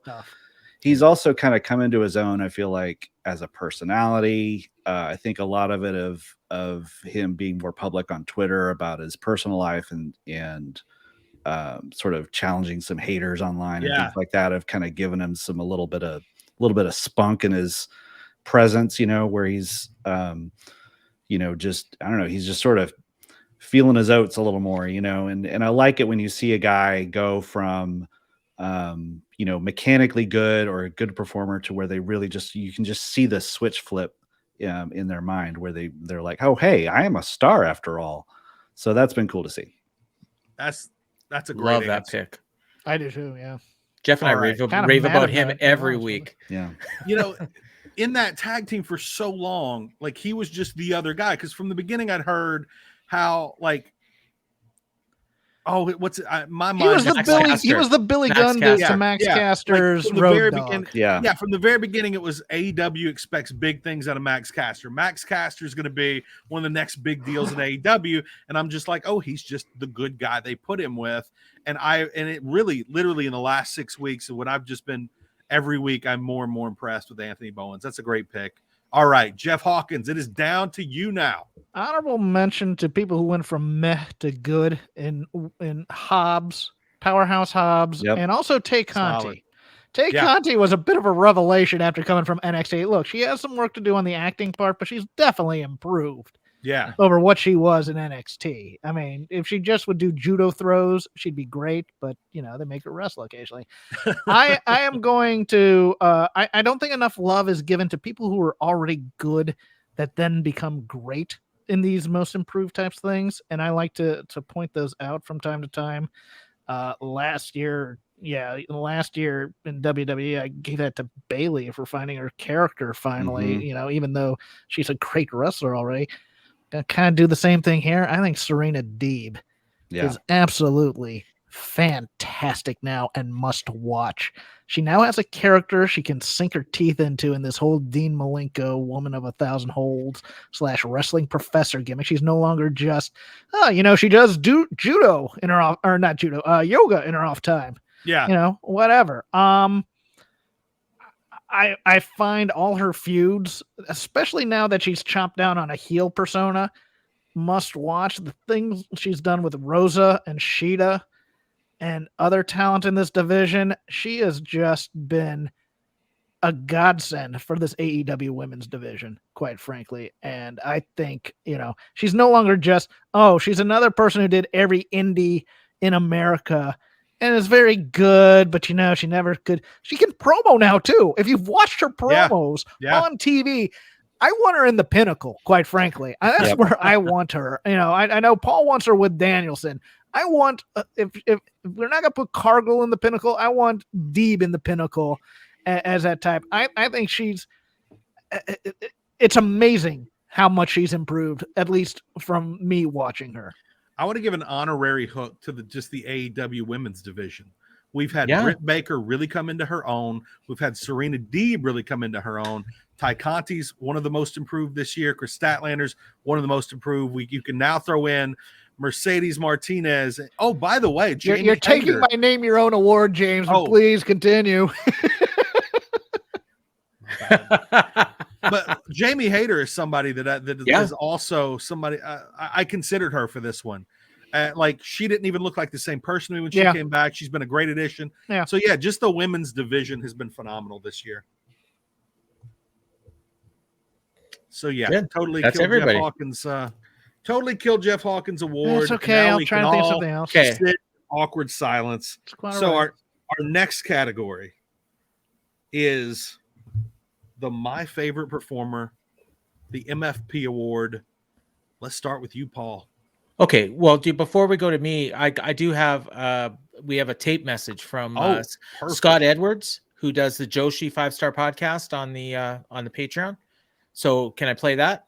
Please do. Okay, so here we go. I think we'll disappear from the screen when he comes on, if I'm doing this right. So here we go, and here goes Scott. This year in AEW, it instantly went between Bryan Danielson and Kenny Omega. I'm gonna side with Kenny Omega here because he was there the whole year, and what he was able to do with all the injuries that he racked up, I think is one of the most impressive year-long performances I've seen. His match at Double or Nothing, especially with Pac and Orange Cassidy, one of my favorites of the year. His match with, of course, Bryan Danielson was, I think, one of the best matches of the year in any promotion. But that title reign, I would put up against any title reign in all of wrestling.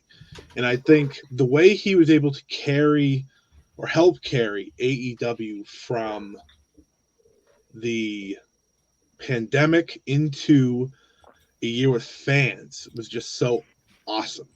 And that first show with fans back, again, Double or Nothing, you could feel that excitement, and it felt like a Kenny Omega match again.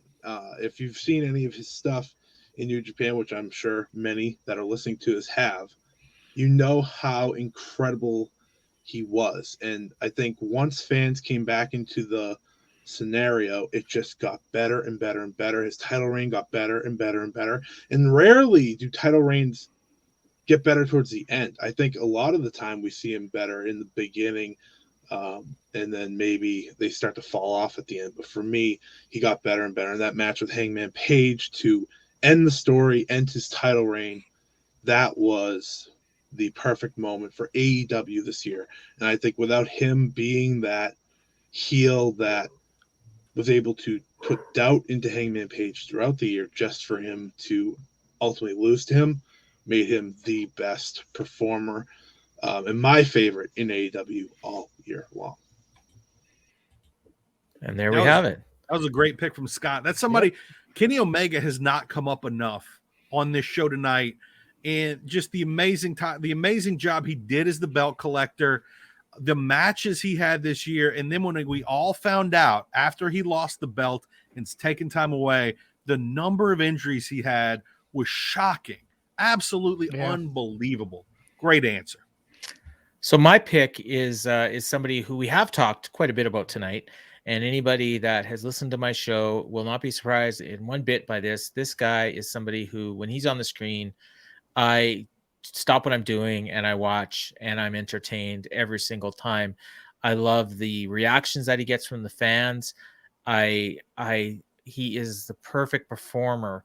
He's got everything. He's got the in-ring. He's got it on the mic. He's got the look.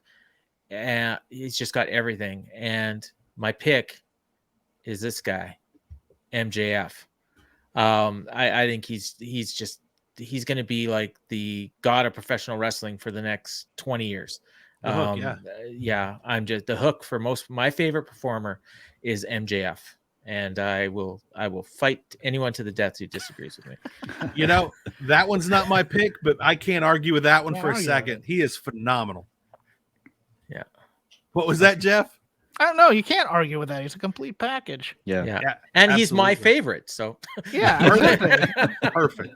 Yeah. All right, Kevin, who do you have? Who is your favorite performer?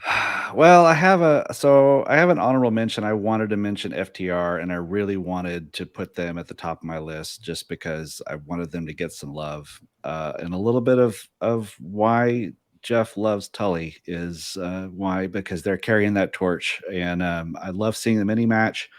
But I just couldn't not say Bryan Danielson, and even though it was only a few months at the end of the year. This was the year I realized that Bryan Danielson had replaced Ricky Steamboat and Bret Hart as my all-time favorite wrestler. Wow. And it was just those last few months. I mean, the way he came in, the renaissance he's had, the joy in his eye, whether he is wrestling Kenny Omega or healing on the crowd or Hangman Page or stretching someone's leg, is just inspiring. I mean, he starts with a 30-minute draw, ends with a 60-minute draw, and then has 1, 2, 3, 4, 5, 6, 7, 8, 9, 10, 11, 12, 13, something like 13 matches in between, with an average star rating from Dave Meltzer at 4.5 stars. And listen, my Lord, this is the year. 2021 was the year that Bryan Danielson finally caught up to Chuck Taylor and got his first 5-star match. That's right. And moved ahead of past him. Kurt and Angle. then this left him in the dust. Yes. Yeah. Not to mention his appearance on Dark as the mysterious Infinito. I missed that. Where he won with the airplane spin in pure Nintendo wrestling star. I think he was trying to fulfill his dream of wrestling as Starman from the Nintendo wrestling game. Was this 3 weeks ago? About like 3 weeks ago. Yeah. I've got to go back and watch you got to go back and find, if you can find it anywhere, the Saturday Morning Slams, when he was a character on there and he was having matches without throwing punches, and and basically just doing wrestling moves. It was awesome because they weren't allowed to punch in the face. And so that's what I love about him is he uses. There's a podcast that I listened to when I think he was still retired at the time, or maybe he had just come back, where he was on a book club podcast. He was talking about this Questlove book on creativity. And he went into detail about like constraints, and I want to learn to do a Mexican style, and I want to learn to do this style, and I want to learn to do a style where I can't do this, and how like wrestling with his neck injury and things actually he saw as a creative challenge. And this whole thing where he's done this year where he's trying to win every match in a different way, and he still hasn't busted out the small package, is just pretty impressive to me. And he's my favorite. I have thoroughly enjoyed Bryan Danielson this year. Oh, yeah. More than I knew it was going to be great. We all knew it was going to be great, him coming in, but seeing him be able to just go buck wild has been phenomenal. It's been so great. Him wanting to take that much damage from chops. Yeah. And Yeah. there's a gleam in his eye with it too, because he's the type of guy to me that likes to get hit. And he looks like a kid in a candy store when these matches get a little bit more violent than they probably should be. But he's loving every minute of it. I mean, like I could get Walter and Bryan Danielson in this darn feud. I'd be in love. But Oh my God, yeah. 2021's the year we've learned Bryan Danielson likes it rough. He Mhm. really does. More information than we needed to know. I think I'm going to go with my pick, and again, look, I love a lot of goofballs. I think I may be the only guy out there that I really like Chuck Taylor. He's ridiculous, and I love him. And I love John Silver. I love John Silver as a worker as much as a character. I really enjoy watching him wrestle. But my pick has to be Eddie Kingston. I have loved watching Eddie Kingston level up steadily all year. First against Miro, then against CM Punk, and just the amazing matches he's had, not only on air on AEW, but just also the performance he's done in life with his articles, the videos he puts out on his Twitter. I am completely engrossed in the character that is Eddie Kingston. And I love the fact we're getting this because I'd seen him on and off for years on the indies, and I liked him and I knew he was good, and I never realized he had this much potential. And to not only now see it, but actually get to see it happen as he grows to be a legit superstar, it's just been a treat to watch. That's I slept on Eddie Kingston for a decade. I actively hated him for most of that. Oh wow. Decade. Not hated in a way of like heat. Like I don't want to see this guy on my TV. Like he was a turnoff for me. And when they signed him, I was very anti Eddie Kingston, and I quickly turned around on him. First time I saw him was in a cage match in I think it was the CZW Invasion of ROH. See, I missed that part of ROH. It was like a big cage match. It was the first time I ever saw him, and I thought, why is this guy ruining my Ring of Honor? I mostly saw him in TNA as the manager and sometime partner of Santana Ortiz. And I just was not a fan. He just seemed like a big talker that couldn't back it up. And the TNA story turned me off, or the Impact one where he was involved with that one. That really, The one part of Eddie Kingston I don't get, and I'm the one guy that absolutely should get it, is we've had now in storyline Bryan Danielson and CM Punk basically say, if you want to be a superstar, why don't you do some sit-ups? Not those words, but that's what they insinuated. And I've been saying that since that match with Cody Rhodes. And I'm thinking, man, why doesn't he do a couple sit-ups, But again, people have been saying that to me since I was 12 years old. Dick Murdoch ain't do no sit-ups. He was just fine. Exactly. It's too bad he's not. Tell it to Dusty Rhodes, right? It's too bad he's not Samoan, or I could use a line from Pulp Fiction. It's a real shame. Yeah. All right. So next up Hold on. gonna. Yes. We got Jeff. We got Jeff's favorite. I thought Jeff gave us Bryan Danielson. Nope. No, All right. No, that's Kevin. Sorry. That's My Kevin. bad. We look It's the alike. way I have the scroller. I thought two Bryan Danielsons. All right, Jeff, I'm ready for this. My fandom in professional wrestling, my sweet spot is talking tag team wrestling between 85 and 95. I even like geek teams like the New Zealand Militia. You want me to talk some Jack Victory and Riff Morgan? I'm here for you, brother. I love the geek tag teams in AEW. Love me some TH2. Love me some 2.0. Love me some Acclaimed. But my bread and butter when it comes down to it, and Kevin wasn't going to go here, and I was afraid he was going to steal all of my thunder, but I am an FTR fan. I am a huge FTR fan. God bless you. It number one, the one thing that tag team wrestling is its own art form, which I love. Don't get me wrong, I love a good singles match. I love a good heated feud, but a good tag team feud with two teams that don't like each other and are doing double team moves to each other to where it looks like it wants to hurt you. Oh, baby, that is my sweet spot. I love like the first 30 seconds of the Great American Bash between the Andersons and Buzz Sawyer and Dick Slater. That's my money right there. I do improv. There's a mantra in improv to always make the other guy look good. That is what FTR does. They go in there and they're a base for everybody, whether it's a lucha match with the Lucha Brothers, or it's the Young Bucks who are high flyers, or it doesn't matter who you are. They are just fantastic to watch. And hopefully in the year of our Lord 2022, I get the dream match I've been wanting for 3 or 4 years now with the Briscoes. Yeah. And I am here for that. But FTR, look, they're not the best on the stick yet, but they have improved. They've improved quite a bit. And I think Tully helps them quite a bit as well. They're not the complete package that I want, but they're close and they're good enough. And I just adore look, after that debut, which we can all admit fizzled, the truck, that whole deal coming in, there was nobody there because of COVID, so they didn't get a reaction at all. And they were just kind of hanging around for a while. They're a good team, and they went through feuds here and there. I mean, this year was the year that they really brought it and helped improve that entire division. I mean, look at how well the Jurassic Express against them, for God's sakes. They're great. So yeah, I'm an FTR guy, and they are a must watch for me. Yep. I can't tell you what that music does to my heart, being a Midnight Express fan, an FTR fan, and an Art Bell fan. Yeah. Like that my favorite thing about them using the Midnight Express knockoff is how much that Cash is trying to be Dennis Condrey. Yes. Oh my God. Yes. Oh, the mullet. By this time next year, that mullet is going to be. And even he admits he can't grow a mullet. He's just look at this. I'm trying.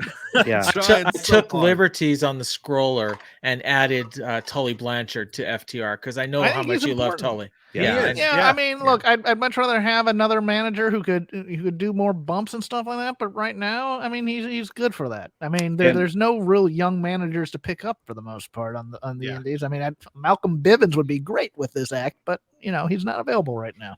Robert Stone. I hope also that MJF and FTR stay together, locked in perfect synchronicity for the next 3 years at least. Yeah. I'd like them to be his heavies rather than his lackeys per se. I've got to tell y'all, and I told Kevin this a couple weeks ago on air, I really liked seeing MJF with just FTR more than I like seeing him with all of Pinnacle. Absolutely. Yeah. Really matching so tights. much more. Yes. Yeah. We gushed over the matching tights. Yes. Yeah. Jeff, they should have been the champions this year was my only thing. If they had won the title at some point and had gone through all the matches had been the same, but just with them with the belts, it would have added a ton. They were feuding with 3 teams simultaneously, if you count the Briscoes on Twitter. Yeah, I was so sure. We were going to get the Briscoes in Greenville. I just knew it was going to happen. Same. And Jeff, I grew up loving tag team wrestling, the exact dates you mentioned. And that's the thing that's been missing for me in pro wrestling for over a decade. And that's one of the reasons I'm here for AEW is because they gave me what I've been missing. I have always loved tag team wrestling. Have I told you my idea for tag team appreciation night for this year? Give it to me. Next year. I'm ready for it. Look, I love the Rock and Roll Express. Don't get me wrong. If I could get Pat Tanaka and Paul Diamond versus FTR for one last match, baby, I am all about Bad Company coming out. DDP managing him? Sure, yeah. Do that, please. If you could get that 10-second clip in front of Tony Khan, that will happen. If he can just hear that idea, he will make that happen. What about the Minnesota? What about the new Minnesota Wrecking Crew? With Von Wagner? Oh, you mean the Destruction Crew? Lil Wayne Bloom, Mike Enos action? I'm here for that too. Yeah. Give me a promo where Wayne interrupts Mike. I got this one, Mike. I guarantee you, Mike Enos looks exactly the same. Yes. Has to. Yeah. Okay. That was a great. I loved every answer in this category so much. Next up is our Name Your Own Award. And I'm so excited for this one. I can't wait to hear what everybody's awards are. We have no idea what these are, Jeff Hawkins. So, Paul, let's start with you. I gotta think of one. Keep going. Okay, so if people were paying attention, you might have actually accidentally caught my award because I put up the wrong graphic briefly earlier. And it, for me, is going to be the Brodie Lee Memorial Award, the Brodie Lee Memorial Hook for Locker Room Leader. And it's a guy we've talked a lot about, and it's Eddie Kingston. Eddie Kingston. Yeah. For him, like you talked about him and where he came from, and to come and be, and everyone's talked about it. He is the guy that everyone goes to. He's the guy that's giving advice. He is helping young guys out. He's just doing everything. And it's so out of character even for him compared to, the reputation he had. And I think he hit a point in his career when he realized, like, I'm done. And then he wasn't. And now he's just so grateful and thankful. And now he's got the fans and he understands how much he's loved. And for me, he's the heart of the locker room, as I call it here, the Brodie Lee Memorial Award. And, I think that until he's not, he'll probably be getting this award because I think he's going to be a very valuable member of this company long after he retires.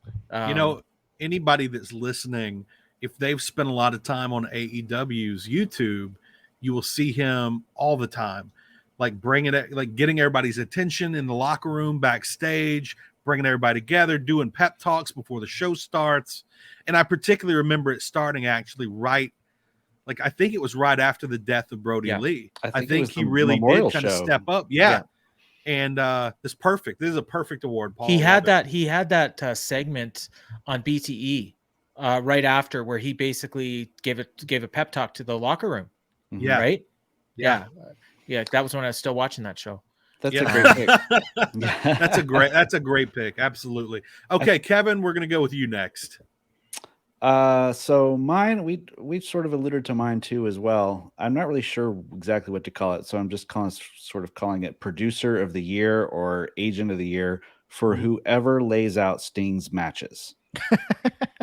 I would love to know who that is. I would love to know. I would love to know, and I don't know. I really don't know the structure of how. I know they have coaches or producers or whatever they call them, and I don't really know how heavily agented their matches are, and I don't even know enough about the business to understand what I think I understand about it. But whoever has been, whether it's Sting himself or the people he's working with or a producer behind the scenes, I cannot think of a person who was limited, who was presented better over the course of a year to make them seem more impressive each time they come out at the age of 62, Unbelievable. So yeah, 6 years out, spinal stenosis.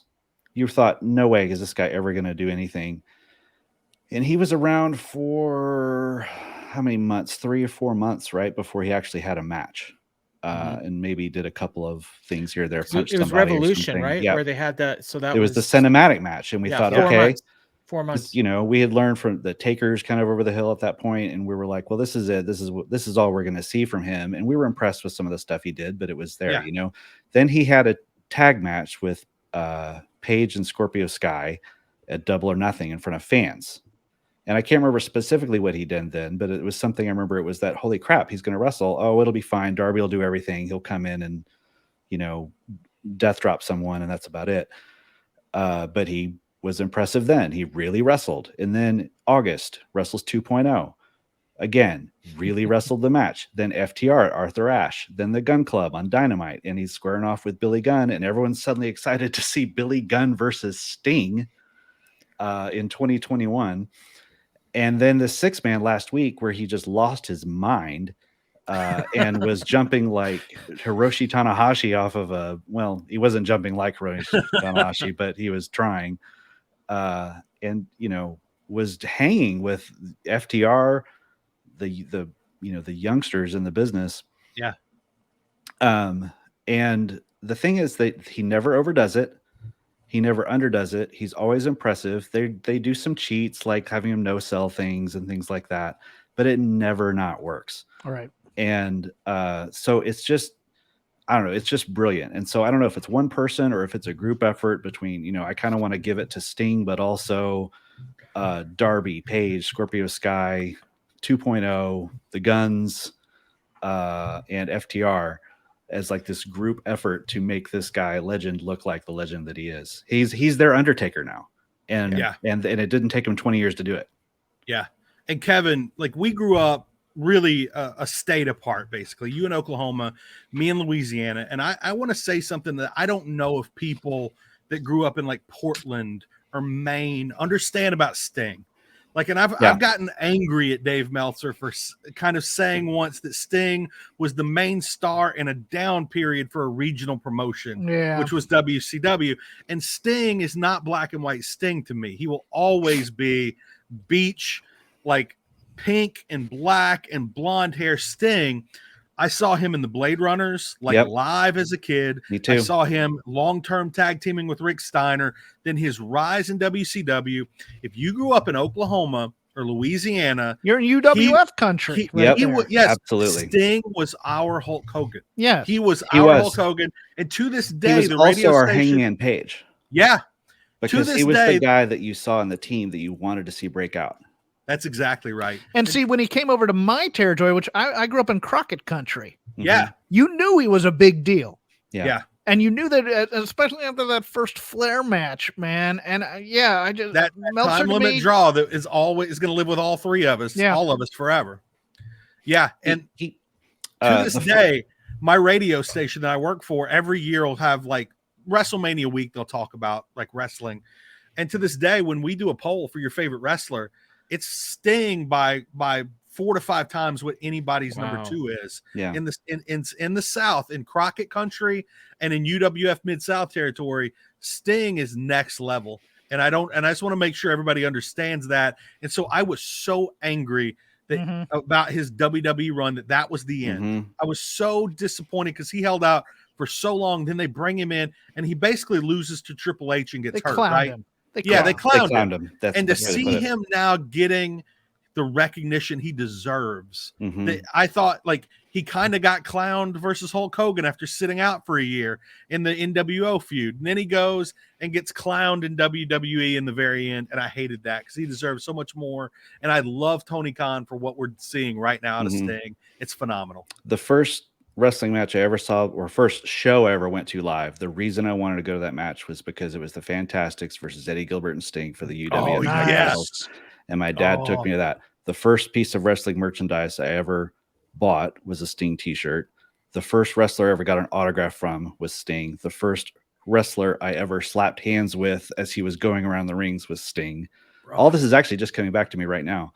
I love it. But you're exactly right. Like for my personal childhood experience growing up, Sting was the guy who came up when I came up.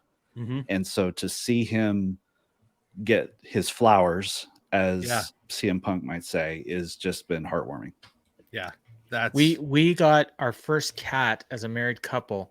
And just after our anniversary, and Sting won his first world title on the same day we got the cat. And I named my cat Sting. That's awesome. We had that cat for 17 years. Unfortunately, the only cat I ever named after a pro wrestler was a really weird kitten that I named Little Daddy Dink, which was briefly Mr. Oliver Humperdinck's name in WCW. So not quite the same inspirational level of your story, but yeah. Okay. Let's see. So has Jeff thought of a we got new you one and yet? Jeff. We got No, I'm going to go with my old one. Great. I'll go with the original one. It's Shoring Up Your Weaknesses award for me, and that is the AEW Women's Division. Which, look, I was harsh on this AEW Women's Division for the first year or so because you could just because it didn't know what it wanted to be. You had your Joshi wrestlers who were, in costume and doing the tee-hee-hee stuff and all that, and then you had your athletes. And then you had to meld the two, and you weren't sure what you were really getting here. And I think once it was taken away from Omega, no offense to him, I think it became a much clearer picture. And this women's division has become pretty. Look, don't troll me with a picture of Jade Cargill. All right, I'm not saying it's perfect. All right, you're trolling me while I'm giving my answer here. hell's your problem? No, but they've made some very strong moves. They've realized, number one, you need women who can do matches, and you also need women with personality in a pro wrestling context. Don't get me wrong. I love me some Yuka Sakazaki. I like Riho. I like Maki Ito quite a bit. She makes me laugh hilariously. But Serena Deeb, Thunder Rosa has been a positive. They've dropped some people that they weren't using, who I don't think we're ever going to get to that level. Britt Baker has been a strong positive. Mercedes Martinez, as we brought up tonight, great pickup. There are other people out there they can pick up too that are going to be out there. Toni Storm's going to be out there. If you're a Mia Yim fan, she's probably going to be available if you want to. You have Ember Moon / Athena out there. You have, if you want to pay for their visa, Nicole Matthews could be brought up. I'd bring James. back you can have a Forbidden Door with that's one thing the Forbidden Door didn't do was the women in Impact, because they have a pretty solid division over there with Jordan and Mickey and Deonna Purrazzo, etc.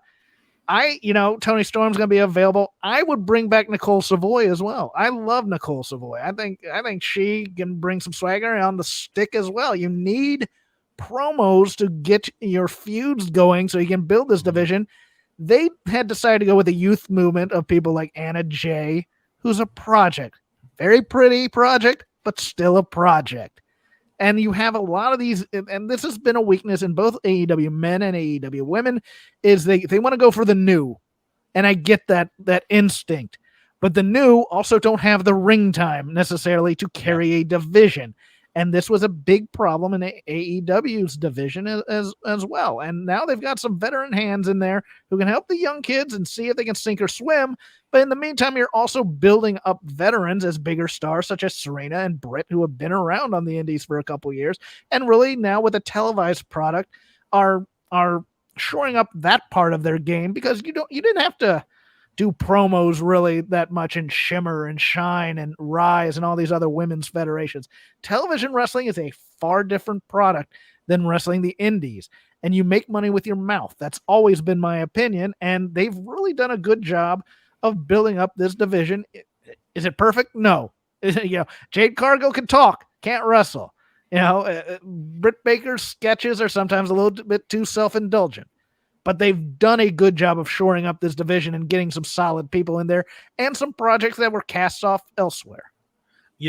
From the very beginning of AEW, I always looked at the women's division as patchwork, as in WWE had just shored up so many of the up-and-coming women that they had to have a women's division, and they knew there wasn't the level of talent out there. And so they pulled in a couple women from Japan, they pulled from here, they pulled from there. And I knew it was going to be I knew it was going to be a work in progress for a while, and I think they've gone much further in a couple of years than I ever thought they would. We had no reason to expect Ty Conti to be this good this soon. Even Jade Cargill, I think they've done a very good job of having her do limited moves. Yes, and generally the moves she has done in the ring, she does well for the most part. They're power moves, and that's all she needs to do. That's all she needs to do. Yeah, it's one of those weird things where everybody wants everybody to do like the Luke. Everybody wants to be Luke Harper / Brodie Lee in terms of they want the big guy to do lucha moves as well. No, just have a giant do 3 moves and that's and destroy people. Have her be the Big Show. Just the simple fact that Jade Cargill isn't going to be the Yeti is great. It's awesome, And so I love your answer Tay Conti throwing people all over the place. That's all I want out of her. She's a Judico. Let's let her do it. Throw Jade Cargill around. I was looking back to the early days of AEW versus NXT to bring up something on the Boom about how basically all the people AEW was competing against in the early days are now in AEW. And one of the things I never realized was Ty Conti was on the very first NXT episode going head to head with AEW. Yeah. And she was not that great. She was on her, and it was the same match actually, right? It was the same match, yeah. Yeah, her and Santana Garrett. The head to head that when Rampage went head to head with SmackDown, they put that on YouTube. Oh, that's right. That's right. Yeah. Nice little kismet from Tony. Absolutely. Okay, I'm gonna go ahead and give mine before we get to everybody else here. So let me see. Mine is the John Silver Self-Made Man Hook Award, and it goes to a group of people that the first time I saw them, my eyes rolled. They made me want to die, and I called them vegetable lasagna. And within a week, I was all in, and that's 2.0 and Daniel Garcia. Nice. I went from 0 on them to 10 so quick, and now I just love the fact they're basically Loki. They're the gods of mischief. They're just wandering backstage, fighting everybody, asking if they want some. They're little segments on BTE, sitting at the merch table, not defending the BTE belt, talking shit. I love it so much. I don't know his last name, but Matt from that group is phenomenal. Lee. Yeah, Matt Lee. Yeah, You want to taste? You want to exactly. taste? You want to taste? Matt, yeah, who I've just been in my mind calling him Matt.0. And then Daniel Garcia, again, it's like never hearing of him, and then you basically have Zack Sabre Jr. in the ring. I have loved every match I've seen from this guy. When he shows up on Darker Elevation, because everybody's talking about it online, and everybody knows this is the match we need to go see. I love that we've been able to see him against some incredible wrestlers this year, from Eddie Kingston on up. Those guys, they were handed the opportunity that I guess they never quite had in NXT, and they took it by the neck and they ran with it. And I love to see that. I love seeing guys make themselves stars, because so often, even with the best intentions, promoters sometimes aren't the guys that can do it. I'll add to that, because NXT knew what they had. You want to know why? Because they were on NXT's social media channel every Saturday morning doing a coffee show or whatever the hell it was, and it was fantastic. They have improv chops that I can't believe. And I asked Mookie, actually, because I knew Mookie from improv. I didn't know him from wrestling. Oh, wow. Yeah. And I go, have they ever taken any formal training or anything? Because they mirror each other so well when they're doing their little shtick together. They just match each other's energy and keep heightening and heightening. But their shows for NXT and that social media network, I looked at that and go, how does WWE not know how to use good comedy like this to make guys money? And I'm with you, man. I hope they make a mint here. And the juxtaposition between them and the super serious Daniel Garcia is fantastic. They are great knuckleheads. I love them. I love this award. You know why you like them? You know why you like them so much, James? And I'll tell you. Okay, who is your favorite tag team or faction that you say, like nobody else, kind of gets why you like them? Best friends. They are the exact opposite of the best friends. Yeah. And in fact, Jeff Parker looks a little like Chuck Taylor. So he needs to stop with that mustache, though. That thing is ridiculous. But I mean, I love the that's mustache. it, right? Because you've got Daniel Garcia is the exact opposite Orange Cassidy. He really does. You're right. Yeah. So it's the evil version of best friends. Yeah, that's a great point, because I love the fact that, particularly Trent can wrestle. They can all wrestle pretty well, and they're goofy, and I like the goofiness. I love the idea of best friends, in that they're two guys who can be serious, but together they're like the two buddies in a class in high school. They can't not crack each other up. And you're right. 2.0 is the evil version. I just realized that makes Layla Hirsch the opposite number of Chris Statlander, and it's perfect. Yes. That's perfect. Oh my God. You're right. Yeah. You're absolutely right. But the difference between what you're talking about in NXT, like all they had to do in NXT was have them direct it toward another person instead of just in general. Like they were doing that with Hit Row for a little while at the end. Right. I mean, I loved every good thing they did was on social media. That's the sad thing. Like, they did promos, and their promos were fantastic. I'm like, why isn't this on the television? It would be and all they had to do was say, do this, but do it at another wrestler. Yeah. Which brings us back to the should have been on Dynamite segment we do every week on the Boom from Paul, which is when you have people putting out this level, this quality work, just like Eddie Kingston on his own Twitter putting out videos, you have to be proactive to look for that, find it, and put it on TV. Even if you're just showing a 5-second clip and saying, go to this Twitter and watch it. You've got to tell the people about it. You can ditch Ricky Stark stumbling through a 30-second tape promo and show me something from Eddie Kingston. Yeah. Every week. Yeah. And one last thing, going back to something Jeff said about the women's division, it has been a weakness, like the AEW focus on the youth, but it is going to be such a strength in like 5 years. All these people we're talking about that are 20 to 27 in 5 years, like they're not going to have to go out and sign all these new people. They're here. They're the Dante Martins, the Ricky Starks, the Chris Statlanders. They all have them, and they are going to be ready to go. And it was a weakness that I think we all knew the whole time is going to be a strength down the line.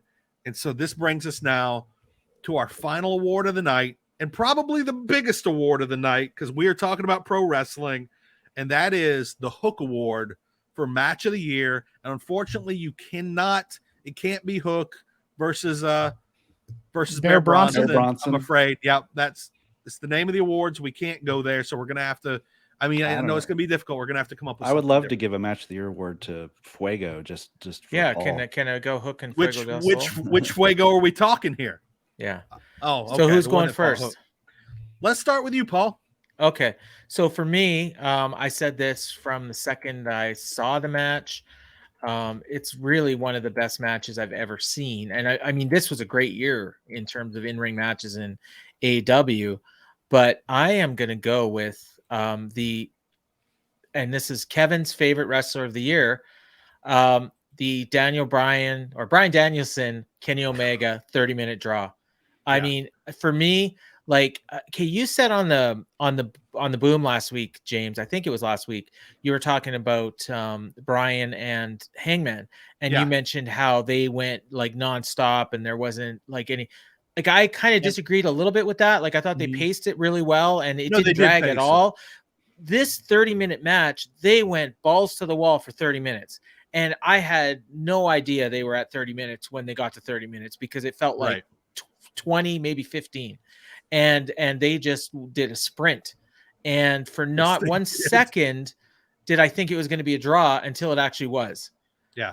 And actually, I would say the Hangman Danielson match was like that as well. I did not think it was going an hour until they announced that there was 5 minutes left. And then I was like, oh yeah, they're probably going an hour. I knew it was long because someone had spoiled it for me, but I didn't know that they were going an hour. So Paul, the level of chest butchery in this match alone propels it to number one. Well, and then Miro too took it to another level. Oh, that's right. Yeah. No, I think I definitely put this one above for, like, look, I love Paige Danielson. I'll never say that enough. This one beat it out very slightly for me, Paul. Like, I put this one slightly above that 60-minute match, maybe even a little more than slightly, because it was a mile a minute the entire time. It did not seem like 30 minutes, just like the hour match did not seem like an hour to me. And this has been a great year. Like, I want to point out, by the way, just looking at Dave Meltzer 5-star matches, AEW has put 4 on free TV this year and had 3 on pay-per-view. I don't believe that's probably ever happened where there's been more 5-star matches on free TV from a company than on pay-per-view. And that's not even counting all the matches that got, like, there were so many like 4.75 star matches.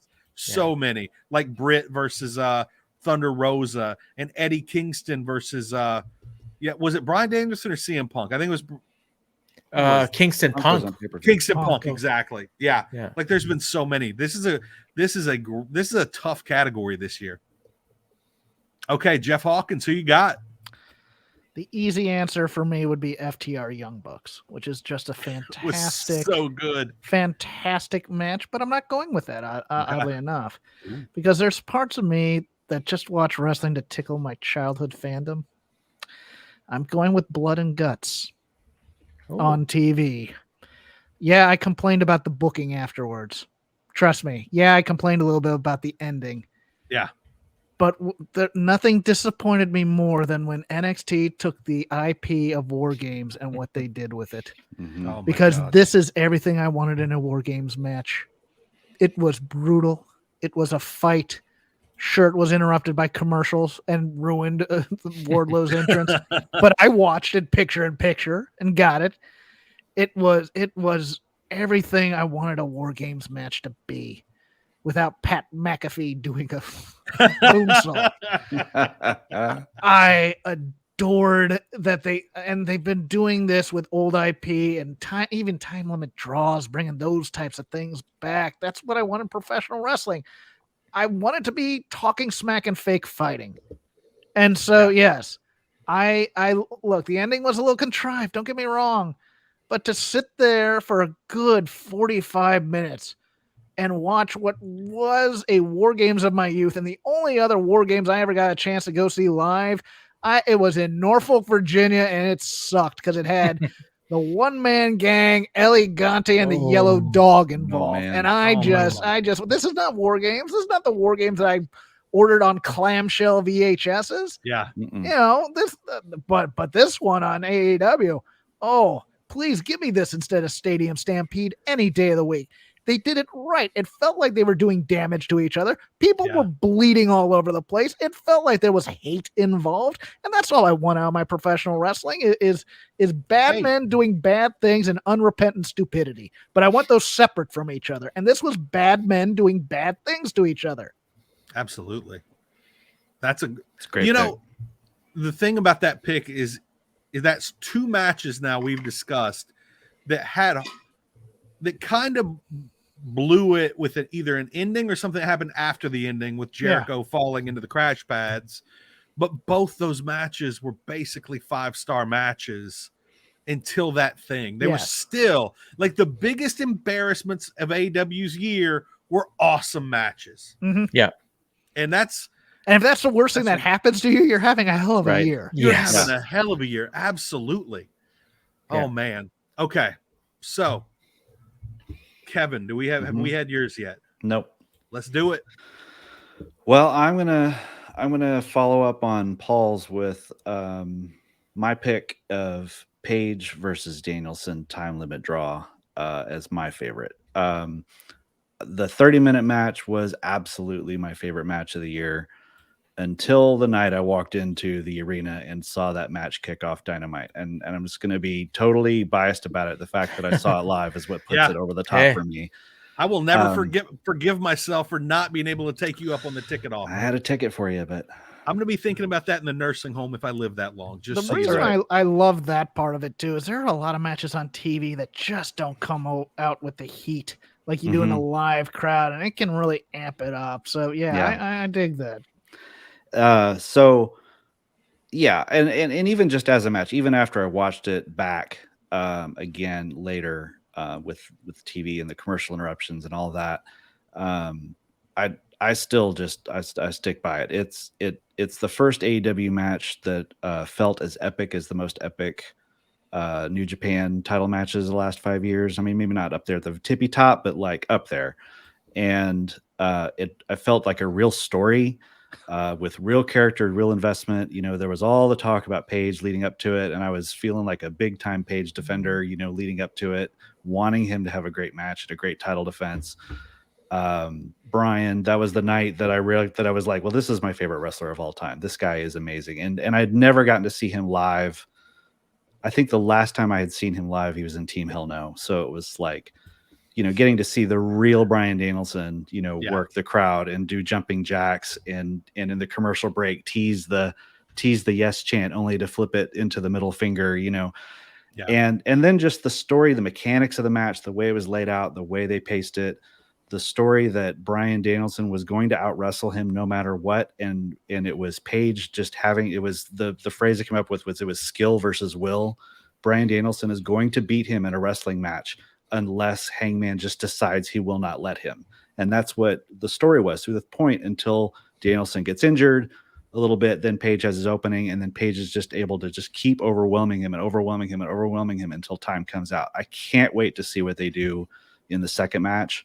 It was a breakthrough performance for Page, I think, personally, because he had never gone that long. And seeing it live, that dude was spent. That dude was done like 35 minutes in, and he had to dig into something he had never had to dig into anymore or beforehand to get through that match. And the other part of that was just my personal investment in it. That's the first time, you know, being like a obsessive watcher and behind the scenes follower and things like that, you kind of like don't really cheer anymore is what I found when you actually go to a show. You don't really I always felt myself more observing the show. More And of a there was a wrestling point, observer. right, you might say. And late in this match, I can't remember the exact move. I think it was when he first was setting up for the last buckshot lariat. I involuntarily yelled out, "Come on, Hangman," at the top of my lungs. And your inner child took my inner over. child come out. And what Jeff talks about like, I watch wrestling today to tap into what I felt when I was a kid. That match took me there, and that's why it's my favorite of the year. That is fantastic. I love that you were able to be there, not only for the first title match of the Hangman era, you got to see what, am I correct in saying that's the first 60-minute match in AEW history? I think so. I think I so. They've only believe done so. 30 before, right? Yeah.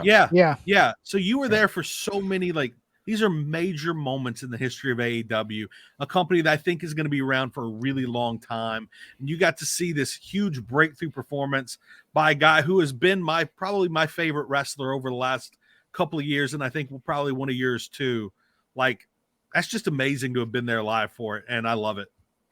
For me, the fact that I saw Cody and Dustin live was what put it over the edge for me for the match of the year in 2019.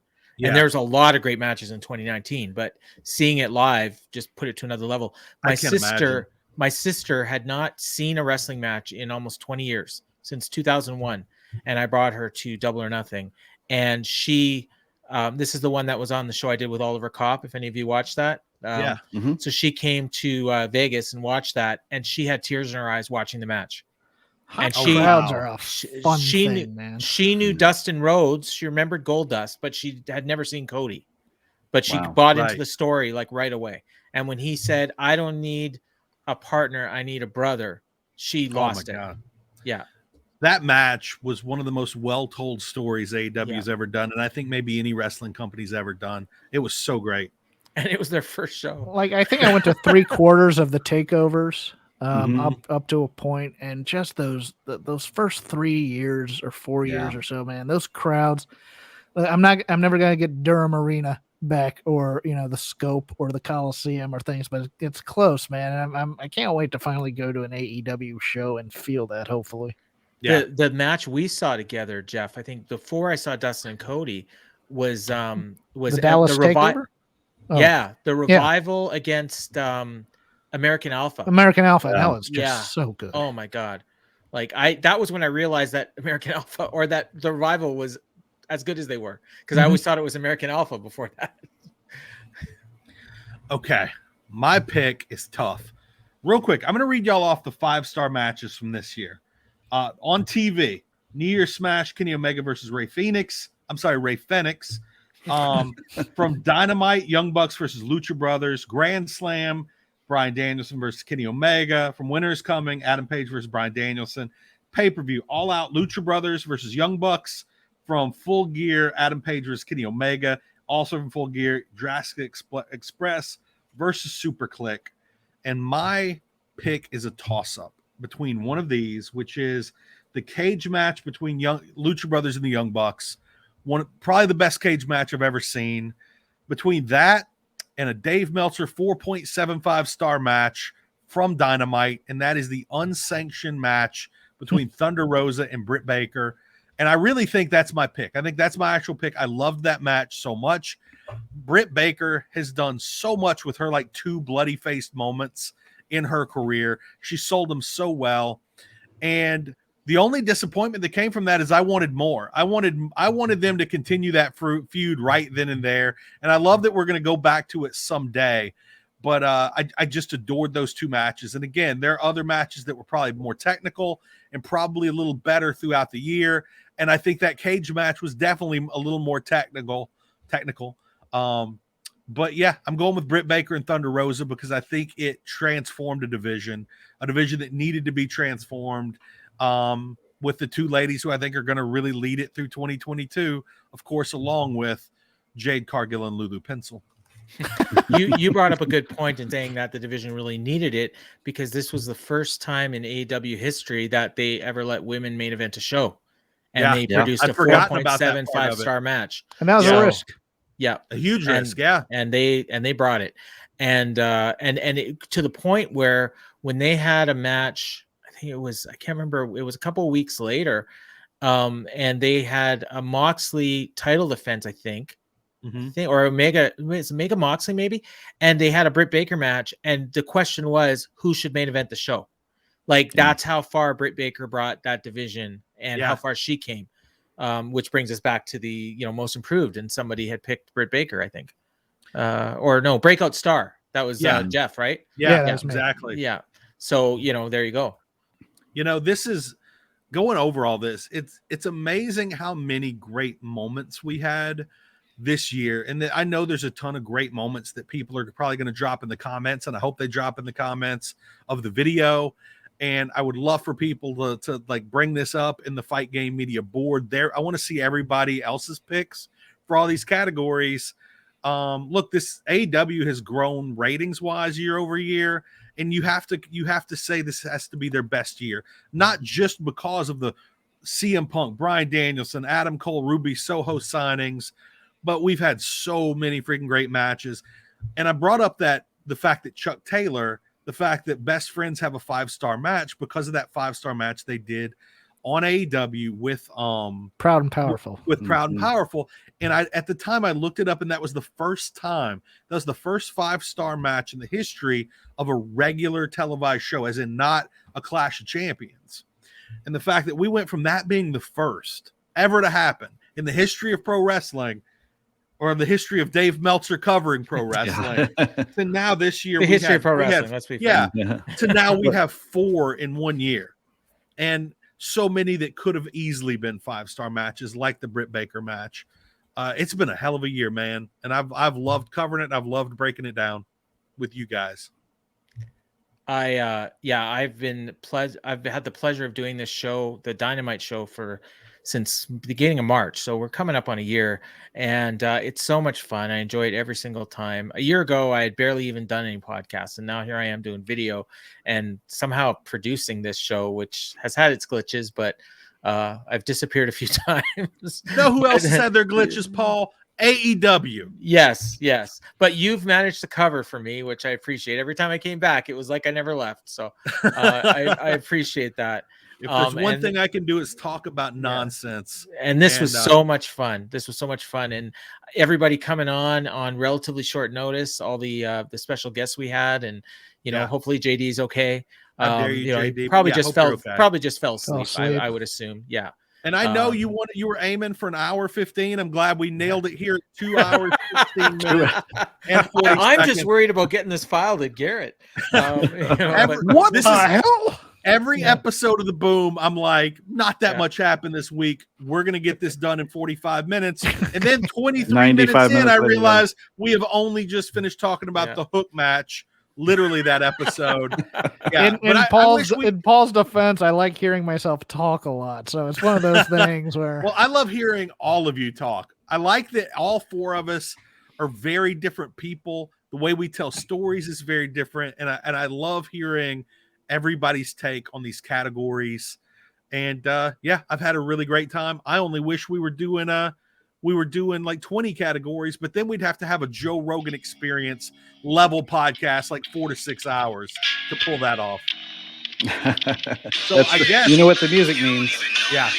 Everybody, thanks for tuning in. Make sure to go follow Fight Game Media on Patreon, patreon.com/Fight Game Media. Follow the Boom, follow the Dynamite podcast every Monday, every Wednesday. Thank you for joining us, and I hope you all have a wonderful new year.